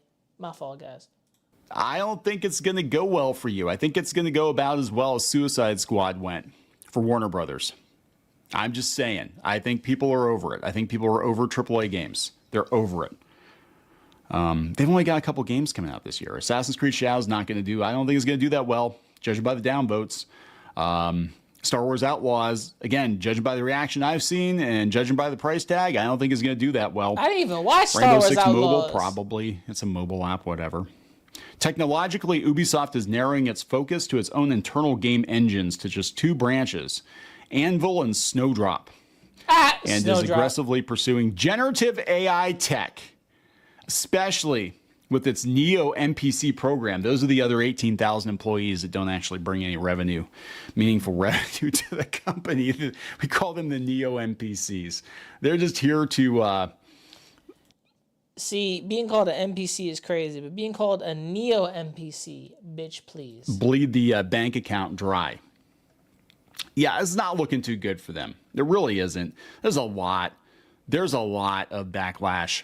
And again, we can debate historical accuracy. I am no expert on feudal Japan, right? I am definitely not. But I've seen enough posting. I've seen enough information that leads me to believe that they have really trumped up the importance of this particular historical figure that there's really very little history on, like recorded history on. Like, he was a black guy in Japan who was around samurai, but we don't know if he actually was a samurai. And again, that also being said, this is just a video game, right? I mean, I get that. I get it's just a video game, but there's a lot of drama around the Wikipedia entries. There's a lot of drama around the game journals trying to do damage control. And that never goes well for them. The same thing happened with Suicide Squad.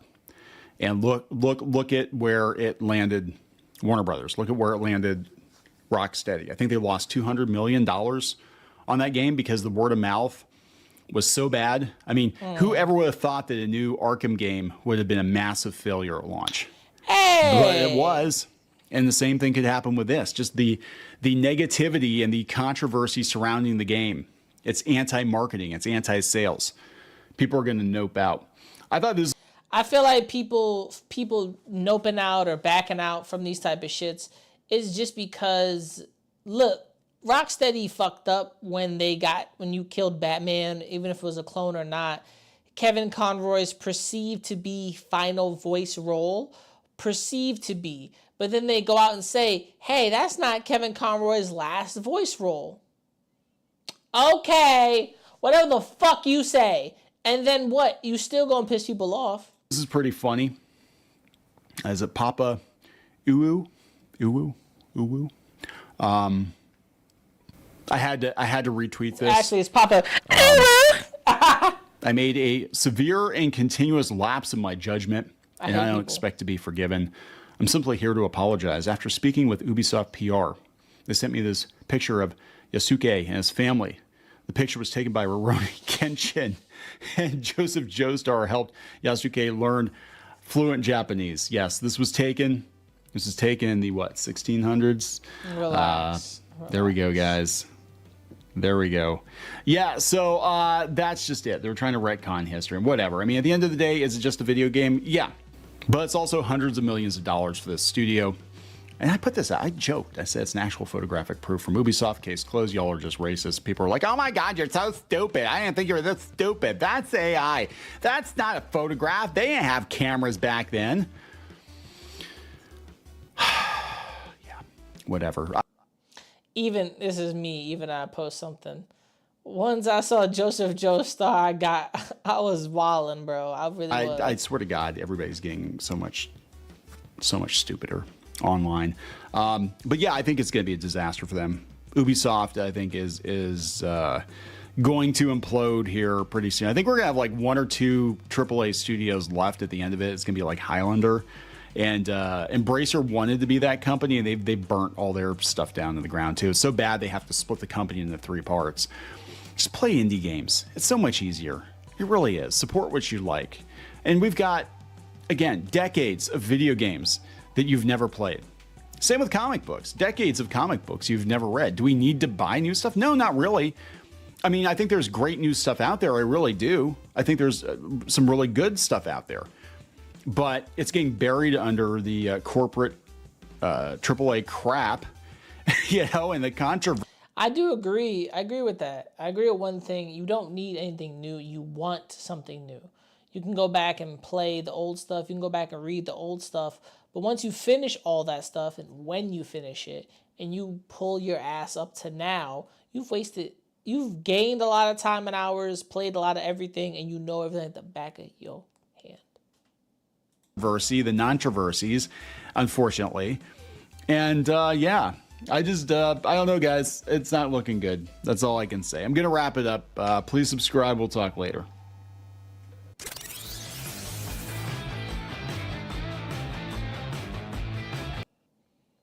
Shouts to Clownfish. Shouts to Neon. Check out the comments. That's up to y'all. Honestly, do I have another video? I hope to God not. Do I? No, I don't actually. Not yet. Okay. After the whole situation with all of this, I got to say one thing and maybe put it in perspective like this. Everybody wants to be mad at video games and a character that existed, but then everybody wants to be politically correct on what he was, how he was, and all that shit. But think about it this way. A video game going through this isn't unknown to us. To know who this character was, what part of the fucking history this was, I see this as a good entry to finishing off what is perceived to be the final bit of Assassin's Creed, right? Bam. I say this now, and maybe I'll say this tomorrow and next day and the day after that. I'm okay with Assassin's Creed doing this. I'm okay with Shadows.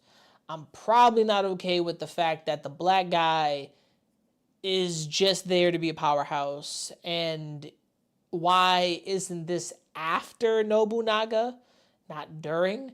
You know, how much history can they really go over? Because he was a samurai. He was documented to be a samurai. He was most of the shit they're like, oh, he just gave him that. No. I don't think we're digging deep enough to explain what Nobunaga thought of Yasuke. Yasuke wasn't a clown. He wasn't a trickster. He wasn't none of that shit. And a lot of people really, really regret that. So, for everybody out here, all the videos, all the stuff, you want to check it out, it's on my YouTube channel. I'm going to edit all this stuff up probably later on tonight. I'm going to do another live stream tomorrow at a different time, probably later on. And I hope y'all doing well. Hope life is doing good. I appreciate y'all for showing up. The 2 people that did show up. This is your boy Fat Man. I am out of here. I'm going to end this live on YouTube now because I'm still streaming on YouTube, if that's a fucking hassle for anybody. So I'm appreciate all y'all wonderful, wonderful, wonderful people because I'm out of here. Peace. Have a good one.